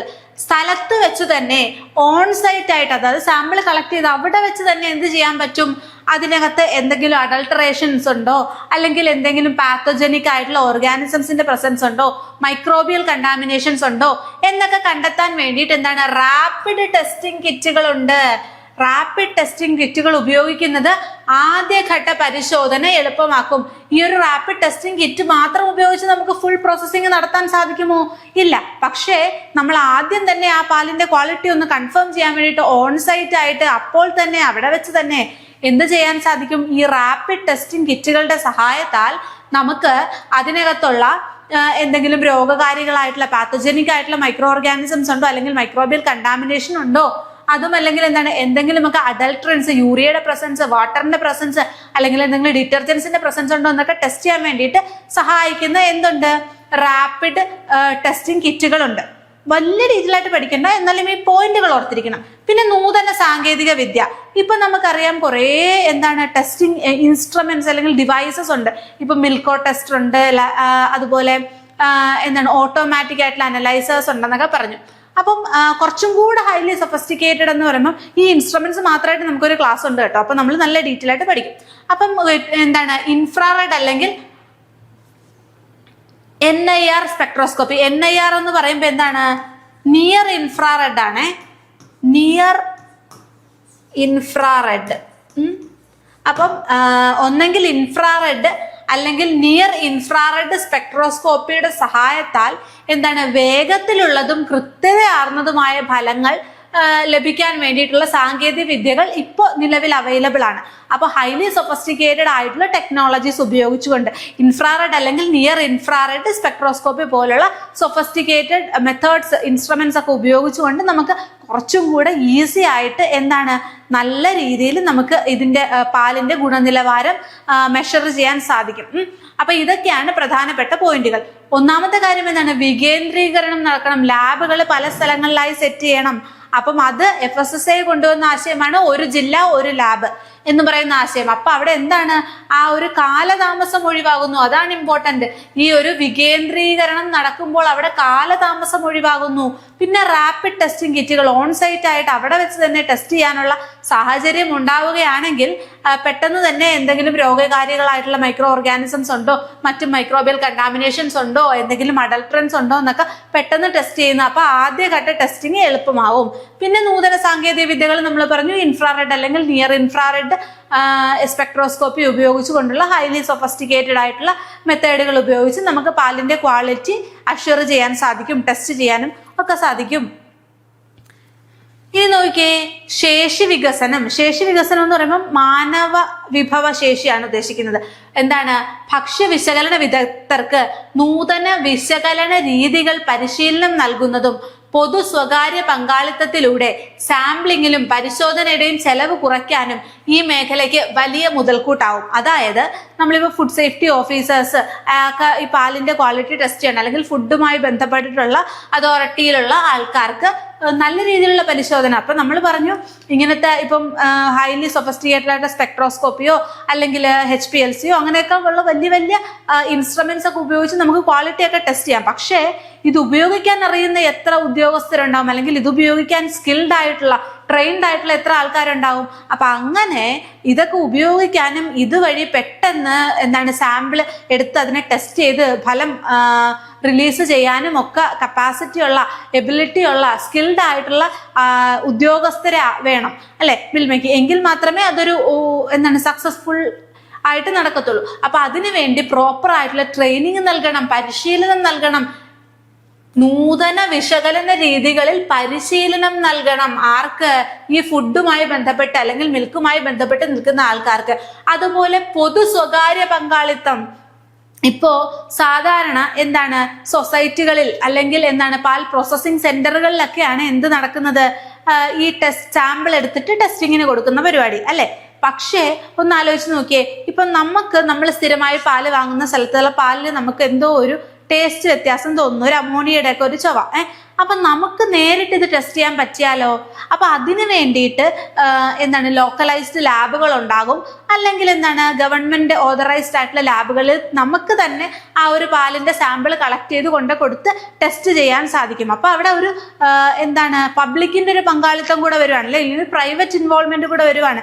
ഒരാൾക്ക്, ഒരു ഇൻഡിവിജ്വലിന് തന്നെ അത് ടെസ്റ്റിന് കൊടുക്കാം, അല്ലെങ്കിൽ ഒരു കൂട്ടം ആൾക്കാർക്ക് തന്നെ ടെസ്റ്റിന് കൊടുക്കാം, അല്ലെങ്കിൽ എന്തെങ്കിലും കെമിക്കലുകളൊക്കെ പാലിൽ അടങ്ങിയിട്ടുണ്ട്. അപ്പോൾ ഒരു പർട്ടിക്കുലർ ഏരിയയിലുള്ള ആൾക്കാരെ അത് അഫക്ട് ചെയ്യുമെന്ന് തോന്നിക്കഴിഞ്ഞാൽ അവർക്ക് ഡയറക്റ്റ് കൊടുക്കാം, അല്ലെങ്കിൽ ഒരു കമ്പനിയുടെ പാലിൽ അവർക്ക് വിശ്വാസം ഇല്ലെങ്കിൽ അതിന് ടെസ്റ്റിങ്ങിന് കൊടുക്കാം, അല്ലെ? അപ്പൊ അവിടെ എന്താ വരുന്നത്? പ്രൈവറ്റ് പാർട്ട്ണർഷിപ്പ് വരുന്നുണ്ട്, പബ്ലിക് ആൻഡ് പ്രൈവറ്റ് പാർട്ട്ണർഷിപ്പ് വരുന്നുണ്ട്. അപ്പം അങ്ങനെ ഇൻഡിവിജ്വലിയും നമുക്ക് ഈ സാമ്പിളുകൾ ടെസ്റ്റിങ്ങിന് എടുക്കാം. അപ്പൊ ഇങ്ങനെ നമ്മൾ സാമ്പിൾ എടുത്ത് ടെസ്റ്റിങ്ങിന് കൊടുക്കുമ്പോഴുള്ള കാര്യം എന്ന് വെച്ചാൽ നമ്മൾ ഉറപ്പ് വരുത്തണം അതില് നമ്മുടെ മാനുവൽ ആയിട്ടുള്ള കണ്ടാമിനേഷൻസ്, ഇപ്പൊ നമ്മൾ കൈകൊണ്ടെടുത്ത് കൊടുക്കുമ്പം അതുമൂലം എന്തെങ്കിലും മൈക്രോബിയൽ കണ്ടാമിനേഷൻസ് അതിൽ കടക്കാനുള്ള സാധ്യത കൂടുതലാണ്, കാരണം നമ്മൾ അത്ര ട്രെയിൻഡ് അല്ല, അല്ലെ? അപ്പൊ അങ്ങനത്തെ കാര്യങ്ങൾ നമ്മൾ ശ്രദ്ധിക്കണം. നമ്മൾ ആ ഒരു ഇപ്പം ടെസ്റ്റിങ്ങിന് വേണ്ടിയിട്ടുള്ള കിറ്റുകളൊക്കെ അവൈലബിൾ ആണെന്ന് പറഞ്ഞു. അതല്ലാതെ നമ്മളിപ്പോൾ സാമ്പിൾ എടുത്ത് കൊടുക്കുകയാണെങ്കിൽ നമ്മൾ ഉപയോഗിക്കുന്ന ആ ഒരു ഡിപ്പ് ചെയ്തെടുക്കാനോ, അല്ലെങ്കിൽ നന്നായിട്ട് നമ്മൾ സ്റ്റിർ ചെയ്യണം, നമ്മളും അത് സ്റ്റിർ ചെയ്ത് പ്രോപ്പർ ആയിട്ടുള്ള ആ ഒരു പ്രോട്ടോകോൾ പാലിച്ച് തന്നെ ചെയ്യണം. ഇൻ കേസ് എന്തെങ്കിലുമൊക്കെ പ്രശ്നങ്ങൾ സംഭവിച്ചാലോ അപ്പം നമ്മൾ അതും അതിനുവേണ്ടി ഉപയോഗിക്കുന്ന കാര്യങ്ങളൊക്കെ സ്റ്റെറൈലാണെന്ന് ഉറപ്പ് വരുത്തണം. എന്നിട്ടൊക്കെ ഒരു ഇൻഡിവിജ്വലും ആ സാമ്പിൾ കളക്ട് ചെയ്തിട്ട് ടെസ്റ്റിംഗ് ലബോറട്ടറീസിലേക്കൊക്കെ കൊടുക്കാവുള്ളൂ. അപ്പൊ അങ്ങനത്തെ കാര്യങ്ങൾ പൊതുജനങ്ങൾക്കും ഒരു അറിവുണ്ടായിരിക്കണം. അതുപോലെ ട്രെയിൻഡ് ആയിരിക്കണം നമ്മുടെ ഭക്ഷ്യ വിശകലന വിദഗ്ധർ. അവർക്ക് ഈ ഒരു സൊഫിസ്റ്റിക്കേറ്റഡ് ആയിട്ടുള്ള മെത്തേഡ്സ് ഉപയോഗിച്ച് ടെസ്റ്റ് ചെയ്യാനൊക്കെയുള്ള പ്രോപ്പർ ആയിട്ടുള്ള ട്രെയിനിങ്ങും, അല്ലെങ്കിൽ ഈ പ്രോട്ടോകോൾ പാലിച്ചുകൊണ്ട് സാമ്പിളിംഗ് നടത്താനുള്ള ട്രെയിനിങ്ങും, ആ കിട്ടിയ സാമ്പിളിനെ നല്ല രീതിക്ക് പ്രോസസ്സ് ചെയ്ത് ടെസ്റ്റ് ചെയ്ത് അതിനകത്ത് മൈക്രോബിയൽ കണ്ടാമിനേഷനോ അല്ലെങ്കിൽ അഡൾട്രേഷനോ അല്ലെങ്കിൽ ക്വാളിറ്റിയുടെ പ്രശ്നങ്ങളോ ഒക്കെ അനലൈസ് ചെയ്യാനുള്ള കപ്പാസിറ്റി അവർക്ക് പ്രോപ്പർ ആയിട്ടുള്ള ട്രെയിനിങ് വഴി ലഭിച്ചിരിക്കണം. അതുപോലെ പൊതുജനങ്ങൾക്കും സാമ്പിളുകൾ ഇങ്ങനത്തെ ലബോറട്ടറീസിലേക്ക് കൊടുക്കാനുള്ള സംവിധാനവും ഉണ്ട്. അപ്പം ഇതൊക്കെയാണ് പ്രധാനമായിട്ടുള്ള കാര്യങ്ങൾ. അപ്പോൾ നമ്മൾ എന്തൊക്കെ പഠിച്ചു? നമ്മൾ സാമ്പിളിങ് എന്താണെന്ന് പഠിച്ചു, അതിൽ നമ്മൾ ഉപയോഗിക്കുന്ന ഇൻസ്ട്രുമെന്റ്സ് പഠിച്ചു, അതിൻ്റെ രീതികൾ പഠിച്ചു, അത് എങ്ങനെയൊക്കെ ചെയ്യണം, അതിൻ്റെ ഒരു പ്രോട്ടോകോൾ FSSAIയുടെ പ്രോട്ടോകോൾ പോലെയാണ് ചെയ്യുന്നതെന്ന് പറഞ്ഞു. അതിന് എന്തൊക്കെ ചലഞ്ചസ് ഉണ്ടെന്ന് പറഞ്ഞു. ആ ചലഞ്ചസിനെ നമുക്ക് എങ്ങനെയൊക്കെ ഫേസ് ചെയ്യാം, അല്ലെങ്കിൽ അതിനെ എങ്ങനെ ഓവർകം ചെയ്യാമെന്ന് പറഞ്ഞു. ഇനിയാണ് നമ്മൾ എന്ത് പഠിക്കാൻ പോകുന്നത്? മിൽമയിലെ പാൽ സാമ്പിൾ ശേഖരണ രീതികളെ കുറിച്ച് പഠിക്കാൻ പോകുന്നത്.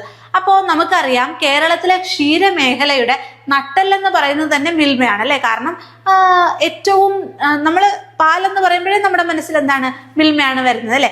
അപ്പം ആ പാലിന് ആ ഒരു ബ്രാൻഡ് നെയിം അത്രയും സക്സസ്ഫുൾ ആകണമെങ്കിൽ അതിന് പിന്നിലെ ഹാർഡ് വർക്കും അത്ര തന്നെയാണ്, അല്ലെ? അത്രയും ഗുണനിലവാരം ഉറപ്പാക്കുന്നുണ്ട് അവര്. അപ്പൊ ഗുണനിലവാരം ഉറപ്പാക്കണമെങ്കിൽ പാല് കളക്ട് ചെയ്യുന്ന, അല്ലെങ്കിൽ ഒരു പശുവിന്റെ അകിടിൽ നിന്ന് പാല് വരുന്ന ആ മൊമെന്റ് മുതൽ അത് ഒരു സൊസൈറ്റിയിലെത്തി, അല്ലെങ്കിൽ പിന്നെ അതിനെ ട്രാൻസ്പോർട്ട് ചെയ്ത് പ്രോസസ്സിംഗ് സെന്ററിലെത്തി, പ്രോസസ്സിംഗ് നടന്നു, അതിനുശേഷം അത് പാലായിട്ട് പാസ്ചറൈസോ ഹോമജനൈസേഷൻ അങ്ങനത്തെ കാര്യങ്ങൾക്ക് പോയി, അതല്ലെങ്കിൽ മറ്റ് മിൽക്ക് പ്രോഡക്റ്റുകളാക്കി മാറി, എന്നിട്ട് അത് കൺസ്യൂമറിലെത്തി. ഈ ഓരോ സ്റ്റേജിലും എന്ത് നടന്നിട്ടുണ്ടാവണം? പ്രോപ്പർ ആയിട്ടുള്ള ക്വാളിറ്റി ചെക്ക് നടന്നിട്ടുണ്ടാവണം. എങ്കിൽ മാത്രമേ കൺസ്യൂമേഴ്സിന് ആ ഒരു പാലിന്റെ അല്ലെങ്കിൽ പാൽ ഉൽപ്പന്നങ്ങളുടെ ക്വാളിറ്റിയിൽ ഒരു കോൺഫിഡൻസ് വരുവുള്ളൂ, അല്ലെ? ഈ മിൽമയുടെ പാല് വാങ്ങിച്ചാൽ കുഴപ്പമൊന്നുമില്ല, അത് it is safe to drink എന്നുള്ള ഒരു ഉറപ്പ് നമുക്ക് കിട്ടുന്നത് ഇതിന്റെ ഓരോ സ്റ്റേജിലും ഗുണനിലവാരം ടെസ്റ്റ് ചെയ്തിട്ടുള്ളത് കൊണ്ടാണ്, അല്ലെ? അതാണ് മിൽമയുടെ സക്സസ് എന്ന് പറയുന്നത്. കർഷകരിൽ നിന്ന് പാല് സംഭരിക്കുന്നത് മുതൽ അത് ഉപഭോക്താവിന്റെ കൈകളിൽ എത്തുന്നത് വരെ വിവിധ ഘട്ടങ്ങളിൽ കർശനമായ സാമ്പിളിംഗ് പരിശോധനകൾ നടക്കുന്നുണ്ട്. അപ്പോൾ സാമ്പിളിന്റെ പരിശോധന വളരെ കർശനമായിട്ട് ഓരോ സ്റ്റേജിലും നടക്കുന്നുണ്ട് മിൽമയുടെ കേസിൽ. ഓക്കെ, എങ്ങനെയൊക്കെയാണെന്ന് നോക്കാം. നമ്മൾ ഓൾറെഡി പറഞ്ഞ കാര്യങ്ങൾ തന്നെയാണ് ഇതിപ്പോ മിൽമയുടെ കേസിൽ നമ്മൾ എന്തൊക്കെ ചെയ്യുന്നു എന്ന് പറയുന്നു. പക്ഷെ പോയിന്റ് എല്ലാം സെയിം ആണ് കേട്ടോ. അപ്പൊ ഒന്നും കൂടെ നിങ്ങൾക്കൊന്ന് റിഫ്രഷ് ചെയ്യാനുള്ള ഒരു അവസരം അങ്ങനെ കരുതിയാൽ മതി. അപ്പൊ പ്രാഥമിക ക്ഷീര സഹകരണ സംഘം തലത്തിലുള്ള സാമ്പിളിംഗ്. അപ്പം ഈ പ്രാഥമിക ക്ഷീര വികസന സംഘം എന്ന് പറയുമ്പോൾ എന്താണ്, ആനന്ദ് പാറ്റേണിലുള്ള കോപ്പറേറ്റീവ് സൊസൈറ്റികൾ, അവിടെ എങ്ങനെയാണ് ഈ സാമ്പിളിംഗ് നടക്കുന്നത് എന്നാണ് നോക്കുന്നത്. ഇതാണ് ഗുണനിലവാര പരിശോധനയുടെ ആദ്യ ഘട്ടം. അപ്പൊ ഗ്രാമങ്ങളിലെ ക്ഷീര കർഷകർ പാല് സൊസൈറ്റികളിൽ എത്തിക്കുമ്പോൾ എന്തൊക്കെ നടപടിക്രമങ്ങൾ പാലിക്കുന്നു എന്നാണ് നമ്മൾ നോക്കുന്നത്. നിരീക്ഷണ പരിശോധന, അതായത് ഓർഗാനോലെപ്റ്റിക് ടെസ്റ്റ്, ഓർഗാനോലെപ്റ്റിക് ടെസ്റ്റ് എന്നൊക്കെ കേൾക്കുമ്പോൾ പേടിക്കേണ്ട കാര്യമില്ല. കുഞ്ഞു സംഭവമാണ്, നിരീക്ഷിക്കുക. ഓർഗാനോലെപ്റ്റിക്, അതിനകത്തൊരു ഓർഗൻ വരുന്നുണ്ട് അല്ലെ. ഓർഗൻ എന്ന് പറയുമ്പോൾ എന്താണ്? ഇന്ദ്രിയം. അപ്പൊ നമുക്ക് പഞ്ചേന്ദ്രിയങ്ങളുണ്ടെന്ന് നമ്മൾ പറയും. അത് നമ്മുടെ മൂക്ക്, നമുക്ക് കേൾക്കാൻ സാധിക്കും, നമുക്ക് ടേസ്റ്റ് ചെയ്യാൻ സാധിക്കും, ടച്ച് ചെയ്തറിയാൻ സാധിക്കും, ഇതാണ് അല്ലെ. അപ്പൊ നമുക്കറിയാമേ നമ്മുടെ 5 ഇന്ദ്രിയങ്ങൾ കൊണ്ട് നമുക്ക് എന്താണ് നിരീക്ഷിക്കാൻ സാധിക്കും. അപ്പൊ അതാണ് എന്ത് പറയുന്നത്, ഈ ഓർഗാനോലെപ്റ്റിക് ടെസ്റ്റ് എന്ന് പറയുന്നത്. വേറെ ഒന്നുമല്ല, നമുക്കതിന്റെ ടേസ്റ്റ് വെച്ചിട്ട്, ഇപ്പൊ പാല് ടേസ്റ്റ് ചെയ്ത് നോക്കുന്നു, അപ്പൊ അതിനൊരു പുളിപ്പ് ചൊവ്വേണ്ടെങ്കിൽ നമ്മൾ പറയും അയ്യോ ഇത് പുളിച്ചു പോയി, കൊള്ളത്തില്ല എന്ന് പറയും അല്ലെ. അല്ലെങ്കിൽ നമ്മൾ എന്താണ് മണത്ത് നോക്കും, സ്മെല്ല് ചെയ്ത് നോക്കും. അപ്പൊ എന്താണ്, സ്മെല്ല് ചെയ്ത് നോക്കുമ്പോൾ ഒരു വല്ലാത്ത മണം, പാലിനൊരു തൈരിന്റെ പോലത്തെ അങ്ങനത്തെ ഒരു മണം. അപ്പൊ പറയും ഇത് കൊള്ളത്തില്ല, ഇത് കുടിക്കാൻ കൊള്ളത്തില്ല, എന്തോ കുഴപ്പമുണ്ടെന്ന് പറയാം അല്ലെ. ഇത്രയേ ഉള്ളൂ. അല്ലെങ്കിൽ കാഴ്ചയിൽ ഇപ്പൊ എന്തെങ്കിലും ഒരു മഞ്ഞ കളറൊക്കെ കാണുവാണ്, സാധാരണ ഒരു പാലിനില്ലാത്ത എന്തെങ്കിലും ഒരു കളർ വേരിയേഷൻസ് ഒക്കെ കാണുവാണ്, അല്ലെങ്കിൽ ഇങ്ങനെ എന്താണ് കൊയാഗുലേഷൻ ഒക്കെ സംഭവിച്ച് തരിതരിയായിട്ടൊക്കെ കിടക്കുവാണ് ആ പാലിനകത്ത്. അപ്പൊ നമ്മൾ പറയും പാല് പിരിഞ്ഞു പോയി, അല്ലെങ്കിൽ പാലിന് എന്തോ കുഴപ്പമുണ്ട്, ഇത് വേണ്ടാന്ന് പറയും അല്ലെ. അപ്പൊ ഇതിനെയാണ് നമ്മൾ എന്ത് പറയുന്നത്, ഓർഗാനോലെപ്റ്റിക് ടെസ്റ്റ് എന്ന് പറയുന്നത്. വേറെ ഒന്നുമല്ല, നമ്മൾ നമ്മുടെ നഗ്നനേത്രങ്ങൾ കൊണ്ട്, നമ്മുടെ മറ്റ് സെൻസ് ഓർഗൻസ്, നമ്മുടെ ടേസ്റ്റ് ബഡ്സ് കൊണ്ട് ഒക്കെ നമ്മൾ ടച്ച് ചെയ്തും ഫീൽ ചെയ്തും മനസ്സിലാക്കുന്ന കുറച്ച് കാര്യങ്ങൾ. അപ്പൊ അത് വെച്ചിട്ട് നമുക്ക് പാലിന്റെ ഗുണനിലവാരം നിർണ്ണയിക്കാൻ സാധിക്കുമല്ലോ. അതിനെയാണ് നിരീക്ഷണ പരിശോധന എന്ന് പറയുന്നത്. അപ്പൊ പാല് അളക്കുന്നതിന് മുമ്പ് സൊസൈറ്റി ജീവനക്കാർ പാലിന്റെ ഗന്ധം, നിറം, രുചി, കാഴ്ച എന്നിവ പരിശോധിച്ച് എന്താണ് അതിന്റെ ഗുണനിലവാരം ഉറപ്പുവരുത്തുന്നു. കേടായ പാൽ ഈ ഘട്ടത്തിൽ തന്നെ നിരസിക്കപ്പെടുന്നു. അപ്പൊ പാല് കേടായിട്ടുണ്ടെങ്കിൽ ഈ ഘട്ടത്തിൽ തന്നെ എന്താണ് നിരസിക്കുന്നു. അപ്പൊ ആദ്യത്തെ ഒരു മെത്തേഡ് എന്ന് പറയുന്നത് നിരീക്ഷണ പരിശോധനയാണ്. ഓർഗാനോലെപ്റ്റിക് ടെസ്റ്റ് ഒന്നുമില്ല, അതിന്റെ കാഴ്ചയിൽ എന്തെങ്കിലും കുഴപ്പമുണ്ടോ, എന്തെങ്കിലും തരിതരിയായിട്ട് കിടക്കുന്നുണ്ടോ, അല്ലെങ്കിൽ ടേസ്റ്റിന് എന്തെങ്കിലും കുഴപ്പമുണ്ടോ, എന്തെങ്കിലും പുളിപ്പ് രസമോ അങ്ങനെ എന്തെങ്കിലും ഉണ്ടോ, അല്ലെങ്കിൽ ഒരു ആൽക്കലൈൻ ഫീൽ ഉണ്ടോ, അങ്ങനത്തെയൊക്കെ പ്രശ്നങ്ങളുണ്ടോ, നിറത്തിൽ എന്തെങ്കിലും മഞ്ഞ കളറോ അല്ലെങ്കിൽ എന്തെങ്കിലും വേറെ എന്തെങ്കിലുമൊക്കെ പ്രശ്നങ്ങൾ തോന്നുന്നോ, സാധാരണ ഒരു പാലിന്റെ ഒരു രൂപവും നിറവും രുചിയും ഒന്നുമല്ല എങ്കിൽ നമ്മൾ അതിനെ മാറ്റും. പിന്നെ സ്മെല്ല് ചെയ്ത് നോക്കും, അതിന്റെ ഗന്ധം നോക്കും, എന്തെങ്കിലും കുഴപ്പമുണ്ടോ, എന്തെങ്കിലും ഒരു മോശം സ്മെല്ല് വരുന്നുണ്ടോ, ഫെർമെന്റഡ് ആയിട്ടുള്ള പാലിന്റെ പോലത്തെ മണം വരുന്നുണ്ടോ, അങ്ങനെയൊക്കെ ആണെങ്കിൽ നമ്മൾ എന്താണ് ആ പാലിനെ ആ ഘട്ടത്തിൽ വെച്ച് തന്നെ ഒഴിവാക്കും. അതാണ് പ്രധാനപ്പെട്ട കാര്യം. അതാണ് നിരീക്ഷണ പരിശോധന എന്ന് പറയുന്നത്. ഇനി അടുത്തത് ഇളക്കി യോജിപ്പിക്കൽ, അജിറ്റേഷൻ. നമ്മൾ ആദ്യം തൊട്ടേ പറയുന്നു പ്രോപ്പർ ആയിട്ടുള്ള സ്റ്റിറിങ് ആവശ്യമാണ്. അല്ലെങ്കിൽ എന്താണ് ഈ ഫാറ്റ് എന്ന് പറയുന്ന സാധനം, കൊഴുപ്പ് മുകളിൽ കെട്ടിക്കിടക്കും, അല്ലെങ്കിൽ എന്താണ് നല്ല രീതിക്ക് ഹോമോജനൈസ് ആയിട്ട് എല്ലാ ഭാഗങ്ങളിലും എന്താണ് സ്പ്രെഡ് ആകുന്നില്ല. അങ്ങനെ സ്പ്രെഡ് ആയില്ലെങ്കിൽ എന്താണ് നമ്മൾ അതിൽ നിന്ന് എടുക്കുന്ന സാമ്പിള് ഒരു കറക്റ്റ് റെപ്രസെന്റേറ്റീവ് സാമ്പിൾ ആവത്തില്ല. മനസ്സിലായോ? അപ്പൊ ഇളക്കി യോജിപ്പിക്കൽ നോക്കൂ, കർഷകൻ കൊണ്ടുവരുന്ന പാത്രത്തിൽ നിന്ന് പാൽ അളക്കുന്ന പാത്രത്തിലേക്ക് മാറ്റുമ്പോഴോ അല്ലെങ്കിൽ പ്ലഞ്ചർ ഉപയോഗിച്ചോ പാല് നന്നായി ഇളക്കുന്നു. അപ്പൊ പ്ലഞ്ചർ എന്ന് പറയുന്നത് ഇങ്ങനെ ഒരു സാധനമാണ്, ഇങ്ങനെ ഒരു നീണ്ടിരിക്കും, അതിന്റെ താഴെ ഇങ്ങനെ ഒരു സംഭവം, ഇതാണ് ഒരു പ്ലഞ്ചർ. ഒരു ബേസിക് ജസ്റ്റ് ഒന്ന് കാണിച്ചതേ ഉള്ളൂ. അപ്പൊ ഇത് ഉപയോഗിച്ച് നന്നായിട്ട് മിക്സ് ചെയ്യും. നന്നായിട്ട് മിക്സ് ചെയ്യുമ്പോൾ എന്താണ് അതിനകത്തുള്ള ഫാറ്റ് ഗ്ലോബ്യൂൾസ് ഒക്കെ ഇങ്ങനെ എല്ലാ ഭാഗത്തും പോയി സ്പ്രെഡ് ആയിട്ട് ഇങ്ങനെ കൊഴുപ്പ് കെട്ടിക്കിടക്കാതെ എല്ലാ ഭാഗത്തും എന്താണ് ഒരേപോലെ അജിറ്റേറ്റഡ് ആയി ഒരേപോലെ മിക്സ് ആകുന്നു. അപ്പൊ അതിന് വേണ്ടിയിട്ട് ഉപയോഗിക്കുന്ന ഒരു ഇൻസ്ട്രുമെന്റ് ആണ് പ്ലഞ്ചർ. നമ്മൾ നേരത്തെ സ്റ്റിറർ, ഡിപ്പർ അല്ലെങ്കിൽ ലാഡിലൊക്കെ പഠിച്ചപ്പോൾ കൂട്ടത്തിൽ ഓർത്തിരിക്കേണ്ട ഒരു സാധനമാണ് പ്ലഞ്ചർ. അതിന്റെ ഉപയോഗം എന്താണ്? നല്ല രീതിക്ക് മിക്സ് ചെയ്യാൻ, അജിറ്റേഷൻ കൊടുക്കാനൊക്കെ വേണ്ടിയിട്ട് എന്താണ് സ്റ്റിറർ എന്നും പറയാം. അപ്പം അത് തന്നെ പ്ലഞ്ചിങ് ചെയ്യാൻ വേണ്ടിയിട്ട്. ഓക്കെ, ഇനി പാലിന്റെ കൊഴുപ്പ് എല്ലായിടത്തും ഒരുപോലെ എത്തിക്കാൻ ഇത് സഹായിക്കുന്നു. അപ്പൊ പാലിന്റെ കൊഴുപ്പ് എല്ലായിടത്തും ഒരുപോലെ എത്തിക്കുക എന്നുള്ളൊരു ഉദ്ദേശമാണ് എന്തിനുള്ളത്? പ്ലഞ്ചറിനുള്ളത്, അല്ലെങ്കിൽ നന്നായി സ്റ്റിർ ചെയ്യുക. ഓക്കെ, അപ്പൊ നമ്മൾ നേരത്തെ പറഞ്ഞിരുന്നു സ്റ്റിറിങ് ചെയ്യുമ്പോൾ ഒരു 3 മുതൽ 5 മിനിറ്റ് വരെ കണ്ടിന്യൂസ് ആയിട്ട് സ്റ്റിർ ചെയ്യുക. അല്ലെങ്കിൽ എന്താണ് ഇങ്ങനെ പ്ലഞ്ചർ ഉപയോഗിച്ചിട്ട് നല്ല രീതിക്ക് ഒന്നുമില്ല ഇളക്കി യോജിപ്പിക്കുക എന്നുള്ളൊരു ഉദ്ദേശം മാത്രമേ ഉള്ളൂ. ഇനി അടുത്ത നോക്കിയേ, സാമ്പിൾ എടുക്കൽ. നന്നായി ഇളക്കിയ പാലിൽ നിന്ന് ചെറിയൊരളവ് സാമ്പിൾ കുപ്പിയിലേക്ക് മാറ്റുക. അപ്പൊ കുപ്പിയിലേക്ക് മാറ്റണമെങ്കിൽ കുപ്പി എങ്ങനത്തെ ആയിരിക്കണം? ഒന്ന് നമ്മൾ പറഞ്ഞു സ്റ്റെറിലൈസ്ഡ് ആയിരിക്കണം, അതിനകത്ത് അണുവിമുക്തമായിരിക്കണം. അല്ലാതെ മൈക്രോബിയൽ കണ്ടാമിനേഷൻ ഉള്ള ഏതെങ്കിലും വഴി കിടക്കുന്ന ഒരു കുപ്പിയിലേക്ക് നമുക്ക് എന്താണ് സാമ്പിളിനെ മാറ്റാൻ പറ്റില്ല. അത് പ്രോപ്പർലി സ്റ്റെറിലൈസ്ഡ് ആയിരിക്കണം. അതുപോലെ നമ്മൾ സാമ്പിൾ ആഡ് ചെയ്യുമ്പോൾ എന്താണ്, അത് ഫുൾ ആയിട്ട് ആഡ് ചെയ്യാൻ പാടില്ല, ഒരു 1/4 ഭാഗമേ വരാവുള്ളൂ. അവിടെ ഒരു ഹെഡ് സ്പേസ് ഉണ്ടാവണം. അല്ലെങ്കിൽ എന്താണ്, ഇത് ട്രാൻസ്പോർട്ട് ചെയ്യുമ്പോഴോ അല്ലെങ്കിൽ മിക്സ് ചെയ്യുമ്പോഴോ ഒക്കെ എന്താണ്, ഈ സാമ്പിൾ ചിലപ്പം പതഞ്ഞു വരാനുള്ള സാധ്യതയുണ്ട്. അപ്പൊ അവിടെ ഒരു സ്പേസ് നമ്മൾ ഇട്ടിരിക്കണമെന്ന് പറഞ്ഞു. അതുപോലെ എയർ ടൈറ്റ് ആയിട്ടുള്ള ബോട്ടിലായിരിക്കണം. അതുപോലെ നല്ല രീതിക്ക് ബോട്ടിലിന്റെ ക്യാപ്പ് ഇട്ട് നല്ല രീതിക്ക് അടഞ്ഞിരിക്കണം. ഇതൊക്കെ ശ്രദ്ധിക്കണമെന്ന് പറഞ്ഞിരുന്നു അല്ലെ. നേരത്തെ പറഞ്ഞ കാര്യങ്ങളാ, ഒന്നുകൂടെ പറഞ്ഞു എന്നേ ഉള്ളൂ. അപ്പൊ സാമ്പിൾ എടുക്കുന്ന കാര്യം നമ്മൾ പറഞ്ഞു. ഈ ഇളക്കിയതിന് ശേഷമാണ് സാമ്പിൾ എടുക്കുന്നത്. നമ്മൾ ഉപയോഗിക്കുന്ന എല്ലാ ഇൻസ്ട്രുമെന്റുകളും സ്റ്റെറിലൈസ്ഡ് ആയിരിക്കണമെന്ന് പറഞ്ഞു. ഇനി പരിശോധന എന്ന് പറയുന്ന ഒരു കേസിലേക്ക് വരുമ്പോൾ എന്താണ്, ഓട്ടോമാറ്റിക് മിൽക്ക് കളക്ഷൻ യൂണിറ്റുകൾ ഉണ്ട്. ഇപ്പോ ഓട്ടോമാറ്റിക് ആയിട്ടുള്ള മിൽക്ക് കളക്ഷൻ യൂണിറ്റുകൾ ഉണ്ട് ഇപ്പോ. അതായത് ഇപ്പൊ അഡ്വാൻസ്ഡ് ആയല്ലേ ടെക്നോളജി.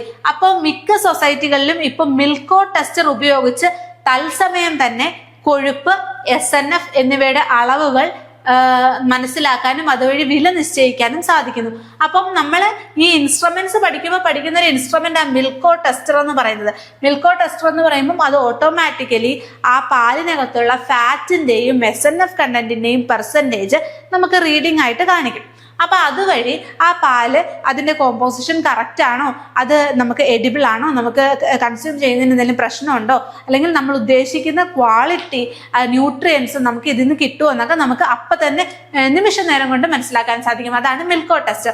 അതുപോലെ തന്നെ ഓട്ടോമാറ്റിക് ആയിട്ടുള്ള മിൽക്ക് കളക്ഷൻ യൂണിറ്റുകളും എന്താണ്, മിൽക്കിന്റെ ഓരോ കോമ്പോസിഷനും ടെസ്റ്റ് ചെയ്യാനുള്ള പല ഇൻസ്ട്രുമെന്റ്സും ഉണ്ട്. അപ്പം അങ്ങനത്തെ കാര്യങ്ങൾ ഓർത്തിരിക്കണം. പിന്നെ എന്താണ്, ഇത് നമ്മൾ പഠിക്കും കേട്ടോ. കാരണം ഇൻസ്ട്രുമെന്റ്സ് തന്നെ ഇഷ്ടംപോലെ ഇൻസ്ട്രുമെന്റ്സ് ഉണ്ട്. അപ്പൊ നിങ്ങൾക്ക് പഠിക്കാനുള്ള ഈ ഒരു മിൽമയുടെ സിലബസിൽ എനിക്ക് തോന്നുന്നു കുറച്ച് ഇമ്പോർട്ടൻസ് കൊടുത്ത് പഠിക്കേണ്ട കാര്യങ്ങൾ ഈ ഇൻസ്ട്രുമെന്റ്സും അതുപോലെ കുറെ ടെസ്റ്റുകൾ വരുന്നുണ്ട്. ഇപ്പൊ ജെർബർ ടെസ്റ്റ് അല്ലെങ്കിൽ എന്താണ് കുറെ ടെസ്റ്റുകൾ വരുന്നുണ്ട്. അപ്പൊ അങ്ങനത്തെ ടെസ്റ്റുകളൊക്കെയാണ് നിങ്ങൾ ഓർത്തിരിക്കാൻ കുറച്ച് ബുദ്ധിമുട്ടുള്ളത്. ബാക്കി ഇങ്ങനത്തെ സാമ്പിളിംഗ് പോലത്തെ കാര്യങ്ങൾ ഒന്ന് രണ്ട് തവണ വീഡിയോ കാണുകയോ അല്ലെങ്കിൽ ആ PPT ഒന്ന് ഓടിച്ച് നോക്കുകയോ ചെയ്ത് കഴിഞ്ഞാൽ നിങ്ങൾക്ക് ഓർമ്മയിൽ നിൽക്കും. പിന്നെ സ്റ്റേറ്റ്മെന്റ് ടൈപ്പ് ചോദ്യങ്ങളൊക്കെ വന്നാലേ കുറച്ച് ചിന്തിച്ചൊക്കെ എഴുതേണ്ടി വരുള്ളൂ. അപ്പൊ നോക്കിക്കേ, കോമ്പോസിറ്റ് സാമ്പിളിംഗ്. അപ്പൊ കോമ്പോസിറ്റ് സാമ്പിളിംഗ് എന്ന് പറയുമ്പോൾ ഒരു സാമ്പിൾ കുറച്ച് ദിവസത്തേക്ക് അടുപ്പിച്ച് നമ്മൾ സാമ്പിൾ എടുക്കുന്നു, വീണ്ടും എടുക്കുന്നു, എന്നിട്ട് എന്താണ് കമ്പൈൻ ചെയ്ത് പോവുകയാണ്. എന്തിനു വേണ്ടി, ഒരു ആവറേജ് അറിയാൻ വേണ്ടിയിട്ട് അല്ലെ. അപ്പം ചിലയിടങ്ങളിൽ 10 ദിവസത്തെ പാലിന്റെ ഗുണനിലവാരം ശരാശരി കണക്കാക്കാൻ വേണ്ടിയിട്ട് അപ്പം നമ്മൾ എന്താണ്, അത് അത്രയും ദിവസം ഇരിക്കണം അല്ലേ, പെരിഷബിൾ ആയിട്ടുള്ള ഒരു സാധനം ആ പാല്. അപ്പൊ അത് അത്രയും ദിവസം ഇരുന്നാലേ നമുക്ക് അതിന്റെ ടെസ്റ്റ് ചെയ്യാൻ സാധിക്കുള്ളൂ. അപ്പൊ അതിനുവേണ്ടി നമ്മൾ എന്ത് ആഡ് ചെയ്യുമെന്ന് പറഞ്ഞിരുന്നു, പ്രിസർവേറ്റീവ്സ് ആഡ് ചെയ്യുമെന്ന് പറഞ്ഞിരുന്നു. അതിനുവേണ്ടി എന്താണ്, ഫോർമാലിൻ ആഡ് ചെയ്യും, അല്ലെങ്കിൽ പൊട്ടാസ്യം ഡൈക്രോമേറ്റ് ആഡ് ചെയ്യും. അപ്പൊ ഫോർമാലിൻ, ഇതിനൊക്കെ നിശ്ചിത കോമ്പോസിഷൻ ഒക്കെ ഉണ്ട് കേട്ടോ. ഫോർമാലിൻ 36% അങ്ങനെ എന്തോ ആണ്. അല്ലെങ്കിൽ എന്താണ്, പൊട്ടാസ്യം ഡൈക്രോമേറ്റ്. ഇപ്പൊ നമ്മൾ 2 പ്രിസർവേറ്റീവ്സിന്റെ പേര് പഠിച്ചില്ലേ. അപ്പൊ ഇങ്ങനത്തെ പ്രിസർവേറ്റീവ്സ് ഒക്കെ ആഡ് ചെയ്യും. അതുപോലെ ഈ കോമ്പോസിറ്റ് സാമ്പിളിംഗ് എന്ന് പറയുമ്പോൾ ഇപ്പം നമ്മൾ എന്താ പറയാ, വേറൊരു രീതി പറയുവാണെങ്കിൽ ഈ അകിട് വീക്കമുള്ള മാസ്റ്റൈറ്റിസ് ഒക്കെ ഉള്ള പശുക്കളുടെ അകിടിൽ നിന്ന് സാമ്പിൾ കളക്ട് ചെയ്തിട്ട് ഈ സാമ്പിൾ എല്ലാം കമ്പൈൻ ചെയ്തിട്ട് ടെസ്റ്റ് ചെയ്യാനും ഒക്കെ, ഇതിനെന്തെങ്കിലും കുഴപ്പമുണ്ടോ അല്ലെങ്കിൽ രോഗമുള്ള പശുവാണോ എന്നൊക്കെ ടെസ്റ്റ് ചെയ്യാനും ഒക്കെ എന്താണ് ഈ കോമ്പോസിറ്റ് സാമ്പിളിംഗ് ഉപയോഗിക്കുന്നുണ്ട്. അപ്പം പ്രധാനമായിട്ടും ആ ഒരു ആവറേജ് അറിയാൻ വേണ്ടിയിട്ടൊക്കെയാണ്. കുറച്ചും കൂടെ ഡീറ്റെയിൽ ആയിട്ട് നമ്മൾ എന്താണ് MCQs ഒക്കെ ഡിസ്കസ് ചെയ്യുമ്പോൾ ഇങ്ങനത്തെ പല സാമ്പിളിംഗ് രീതികൾ, കാരണം നിങ്ങളിത് ഒരുപാട് എലാബറേറ്റ് ആയിട്ട് പഠിക്കേണ്ട ആവശ്യമില്ല. നിങ്ങളുടെ ഒരു എക്സാം ലെവലിലേക്ക് ആവശ്യമില്ല. എന്നാലും നമുക്ക് പഠിക്കുമ്പം MCQs ഒക്കെ ഡിസ്കസ് ചെയ്യുമ്പോൾ ഇതും കൂടെ ഞാൻ ആഡ് ചെയ്ത് തരാം. അപ്പൊ നിങ്ങൾക്ക് ഈ മെത്തേഡുകളൊക്കെ ഒന്ന് ഫെമിലിയർ ആവും. അപ്പം അതിനുവേണ്ടി നമ്മൾ ഉപയോഗിക്കുന്നത് എന്താണ്, ഫോർമാലിൻ, അതുപോലെ പൊട്ടാസ്യം ഡൈക്രോമേറ്റ് മുതലായ പ്രിസർവേറ്റീവ്സ് ഉപയോഗിക്കുന്നു. പിന്നെ ബൾക്ക് മിൽക്ക് കൂളറുകളുടെ സാമ്പിളിംഗ്. അപ്പം ഈ ബൾക്ക് മിൽക്ക് കൂളറുകൾ എന്ന് പറയുന്നത് എന്താണ്, സൊസൈറ്റികളിൽ നിന്ന് ശേഖരിക്കുന്ന പാല് ഗ്രാമപ്രദേശങ്ങളിൽ സ്ഥാപിച്ചിട്ടുള്ള ബൾക്ക് മിൽക്ക് കൂളറുകളിൽ വെച്ചിട്ടാണ് തണുപ്പിക്കുന്നത്. അതിനകത്ത് എന്താണ് 4 ഡിഗ്രി സെൽഷ്യസ് ആണ് ടെമ്പറേച്ചർ. അപ്പൊ നമ്മൾ പറഞ്ഞു, നമ്മൾ കളക്ട് ചെയ്യുന്ന പാലിന് ചിലപ്പോൾ കുറച്ച് ദിവസത്തേക്ക് നമുക്ക് അതിനെ സ്റ്റോർ ചെയ്യേണ്ടിയൊക്കെ വരികയാണെങ്കിൽ അതിന് വേണ്ടിയിട്ട് എന്താണ് സ്ഥാപിച്ചിട്ടുള്ള ബൾക്ക് മിൽക്ക് കൂളറുകളുണ്ട്. അതിൽ 4 ഡിഗ്രി സെൽഷ്യസ് ആയിരിക്കും. ഇവിടെ ഇത് ടാങ്കറുകളിലേക്ക് മാറ്റുന്നതിന് മുമ്പ് അപ്പം ഈ ഒരു ബൾക്ക് മിൽക്ക് കൂളറുകളിൽ സൂക്ഷിച്ചിരിക്കുന്ന പാലിനെ കണ്ടെയ്നറിലേക്ക് മാറ്റുകയാണ് അല്ലെങ്കിൽ ടാങ്കിലേക്ക് മാറ്റുകയാണ്. അപ്പോൾ നമ്മൾ എന്ത് ചെയ്യും, അതിനു മുമ്പും നമ്മൾ ആ പാലിന്റെ ക്വാളിറ്റി ടെസ്റ്റ് ചെയ്തിരിക്കണം. അപ്പൊ അപ്പോഴും നമ്മൾ എന്ത് ചെയ്യും, അവിടെ നിന്ന് സാമ്പിൾ എടുക്കും. അപ്പൊ എങ്ങനെ സാമ്പിൾ എടുക്കും, കൂളറിലെ പാല് ഓട്ടോമാറ്റിക് അജിറ്റേറ്റർ ഉപയോഗിച്ച് നന്നായി ഇളക്കുന്നു. അപ്പം ഒരു ബൾക്ക് മിൽക്ക് കൂളർ എന്ന് പറയുമ്പോൾ അതിനകത്ത് ഒത്തിരി പാലുണ്ടാകും. 4 ഡിഗ്രി സെൽഷ്യസ് ആണ് സെറ്റ് ചെയ്തിരിക്കുന്നത്. അതിൽ നിന്ന് ടാങ്കറിലേക്ക് മാറ്റുന്നതിന് മുമ്പ് അതിന്റെ ഒരു സാമ്പിൾ എടുക്കും. അപ്പൊ ആ സാമ്പിൾ എടുക്കുന്നതിന് മുമ്പ് നന്നായിട്ട് എന്താണ് അതിനകത്ത് ഓട്ടോമാറ്റിക് ആയിട്ട് എന്താണ് ആ ഒരു അജിറ്റേഷൻ പ്രൊവൈഡ് ചെയ്തിട്ട് അല്ലെങ്കിൽ ഒരു ഓട്ടോമാറ്റിക് അജിറ്റേറ്റർ ഉപയോഗിച്ചിട്ട് എന്താണ് നമ്മൾ അതിനെ നന്നായിട്ട് മിക്സ് ചെയ്യുന്നു. അതിനുശേഷം എന്താണ് മറ്റതുപോലെ തന്നെ ഒരു ഡിപ്പർ ഉപയോഗിക്കുന്നു. ഡിപ്പർ ഉപയോഗിച്ച് അപ്പൊ ഡിപ്പർ എന്തായിരിക്കണം, അണുവിമുക്തമായിരിക്കണം. സാമ്പിൾ എടുത്തിട്ട് എന്താണ് സൂക്ഷ്മാണുക്കളുടെ സാന്നിധ്യം അറിയാനുള്ള ടെസ്റ്റിന് പോകുന്നു. അതാണ് MBRT ടെസ്റ്റ്. നമ്മൾ പറഞ്ഞു മെത്തിലിൻ ബ്ലൂ റിഡക്ഷൻ ടെസ്റ്റ്, എപ്പോഴും എഴുതണ്ടല്ലോ, മെത്തിലിൻ ബ്ലൂ റിഡക്ഷൻ ടെസ്റ്റ് ചെയ്യുന്നു. ഇങ്ങനത്തെ ടെസ്റ്റുകളും നമ്മൾ പഠിക്കും കേട്ടോ. അപ്പൊ MBRT ടെസ്റ്റ് നമ്മൾ പഠിക്കും, അതുപോലെ ഓരോ ടൈപ്പ് ഓഫ് ടെസ്റ്റുകളും പഠിക്കും. അതൊരു സെപ്പറേറ്റ് വീഡിയോ ആയിട്ട് തന്നെ നമ്മൾ പഠിക്കും. അപ്പോ എന്താണ് അതുപോലെ അസിഡിറ്റി ടെസ്റ്റ് ചെയ്യുന്നു.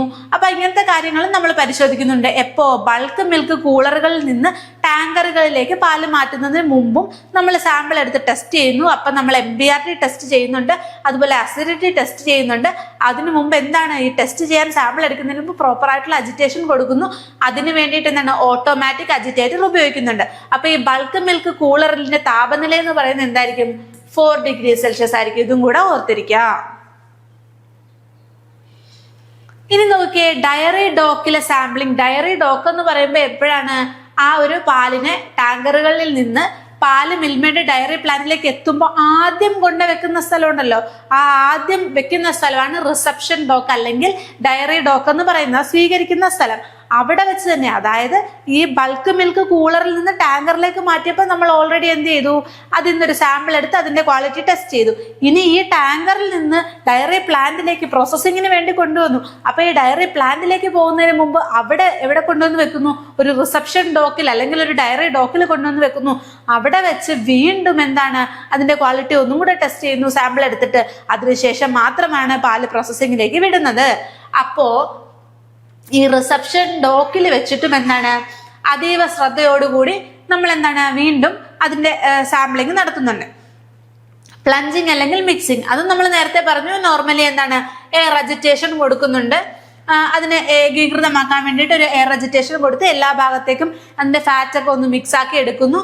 എന്നിട്ട് എന്താണ് അല്ലെങ്കിൽ വലിയ പ്ലഞ്ചറുകൾ ഉപയോഗിച്ച് ഒരു 5 മുതൽ 10 മിനിറ്റ് വരെ നന്നായി ഇളക്കുന്നുണ്ട്. പ്ലഞ്ചർ ഉപയോഗിച്ച് ഒരു 5 മുതൽ 10 മിനിറ്റ് വരെ നന്നായിട്ട് ഇളക്കുന്നുണ്ട്. ഓക്കെ. സാമ്പിൾ ശേഖരണം.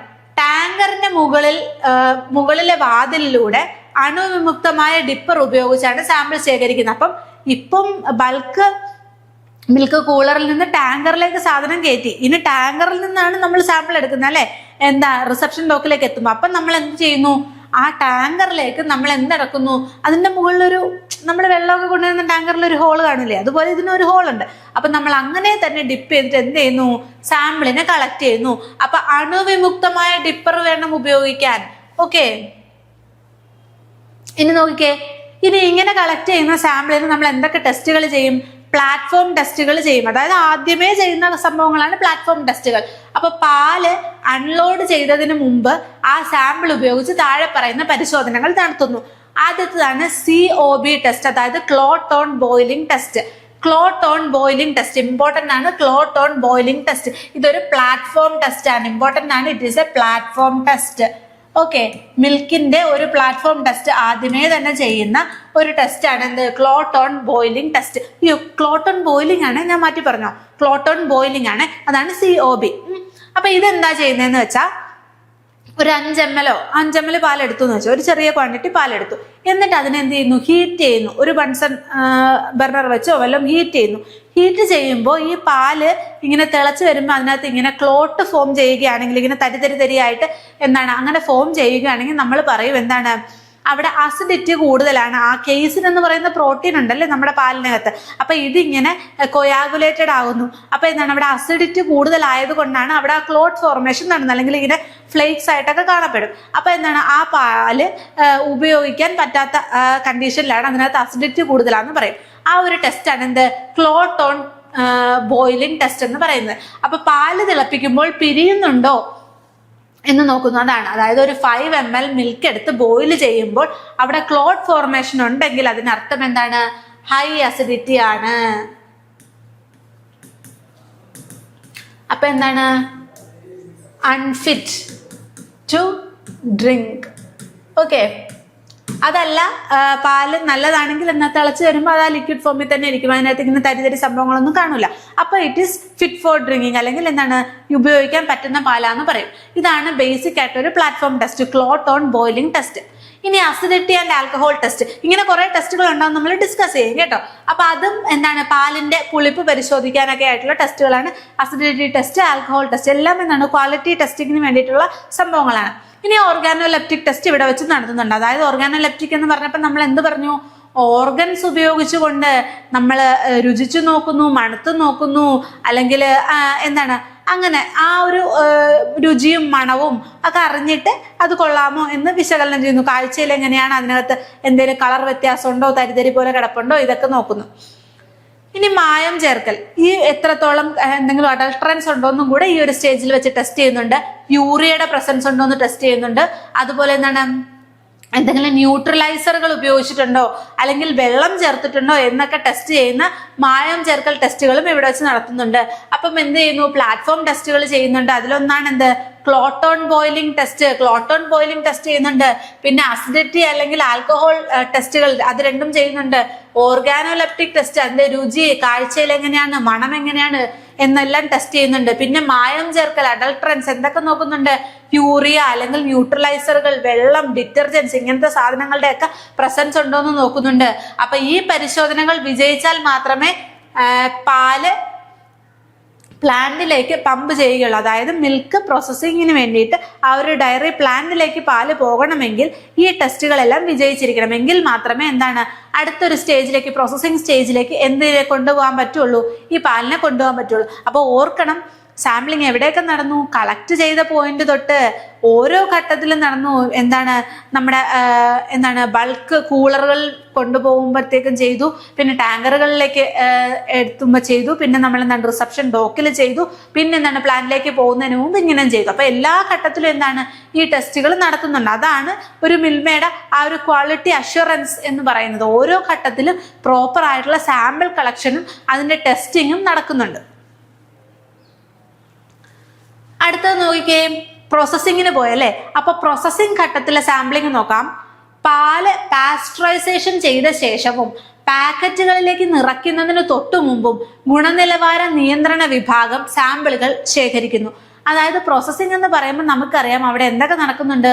ഹോമജനൈസേഷൻ നടക്കുന്നുണ്ട്. എല്ലാം നല്ല രീതിക്ക് മിക്സ് ആയോ, എല്ലാം പ്രോപ്പർലി എല്ലാ കോമ്പോസിഷനും എല്ലാ ഭാഗത്തും ഉണ്ടോന്ന് ഹോമജനൈസേഷൻ നടത്തുന്നുണ്ട്. പാസ്ചറൈസേഷൻ എന്ന് പറയുമ്പോൾ എന്താണ്? ഒരു ഹയർ ടെമ്പറേച്ചർ കൊടുത്തിട്ട് അതിനകത്തുള്ള അൺവാണ്ടഡ് ആയിട്ടുള്ള മൈക്രോ ഓർഗാനിസംസിനെ ഒക്കെ എന്താണ് കില്ല് ചെയ്തു എന്ന് ഉറപ്പ് വരുത്താൻ വേണ്ടിയിട്ട് പാസ്ചറൈസേഷൻ ചെയ്യുന്നുണ്ട്. അപ്പൊ ഈ പ്രോസസ്സിംഗ് മെത്തേഡുകളൊക്കെ നമ്മൾ വേറൊരു ക്ലാസ്സിൽ ഡീറ്റെയിൽ ആയിട്ട് പഠിക്കും. അതുകൊണ്ടാണ് ജസ്റ്റ് ഒരു വാക്കിൽ പറഞ്ഞു പോകുന്നത്. അപ്പൊ ഇങ്ങനെയൊക്കെ ചെയ്തിട്ടാണ് പാലിനെ പ്രോസസ്സ് ചെയ്ത് നമ്മൾ മിൽക്കായിട്ടോ അല്ലെങ്കിൽ മിൽക്ക് പ്രോഡക്ട്സ് ആയിട്ടോ മാറ്റുന്നത്. അപ്പൊ ഇങ്ങനെയൊക്കെ ചെയ്യുകയും അതിനുശേഷം അതിനെ പാക്ക് ചെയ്യുകയും ഒക്കെ ചെയ്യുന്ന ഘട്ടങ്ങളിൽ നമ്മൾ എന്തും കൂടെ ചെയ്യുന്നുണ്ട്? അതിന്റെ ക്വാളിറ്റി. അപ്പൊ അതിന് വേണ്ടിയിട്ട് ഒരു ക്വാളിറ്റി കൺട്രോൾ ലാബ് ഉണ്ടാവും, അവിടെ ക്വാളിറ്റി ചെക്കേഴ്സ് ഉണ്ടാവും. അവർ സാമ്പിൾ കളക്ട് ചെയ്തിട്ട് എന്താണ് ഈ ടെസ്റ്റുകളൊക്കെ വീണ്ടും കണ്ടക്ട് ചെയ്യുന്നുണ്ട്. Line sampling. അപ്പൊ എന്താണ്? പ്രോസസ്സിംഗ് ലൈനിലെ സാമ്പിൾ കോക്കുകളിൽ നിന്ന് നേരിട്ട് സാമ്പിൾ കളക്ട് ചെയ്യുന്നു. അപ്പൊ എന്താണ്? പ്രോസസ്സിംഗ് ലൈനിലുള്ള സാമ്പിൾ കോക്കുകളിൽ നിന്ന് നേരിട്ട് സാമ്പിളുകൾ എടുക്കുകയാണ് ചെയ്യുന്നത്. പിന്നെ എവിടെ വെച്ചാണ് നടക്കുന്നത്? പാക്കിംഗ് സാമ്പിളിംഗ് ഉണ്ട്. അപ്പൊ പാക്കറ്റ് സാമ്പിളിംഗ് എന്ന് പറയുമ്പോൾ നമ്മൾ ഈ പ്രോസസ്സിംഗ് ഒക്കെ കഴിഞ്ഞു, ക്വാളിറ്റി ഒക്കെ ചെക്ക് ചെയ്തു, സംഭവം സെറ്റായി പാക്ക് ചെയ്ത് വന്നു. എന്നിട്ട് എന്താണ്?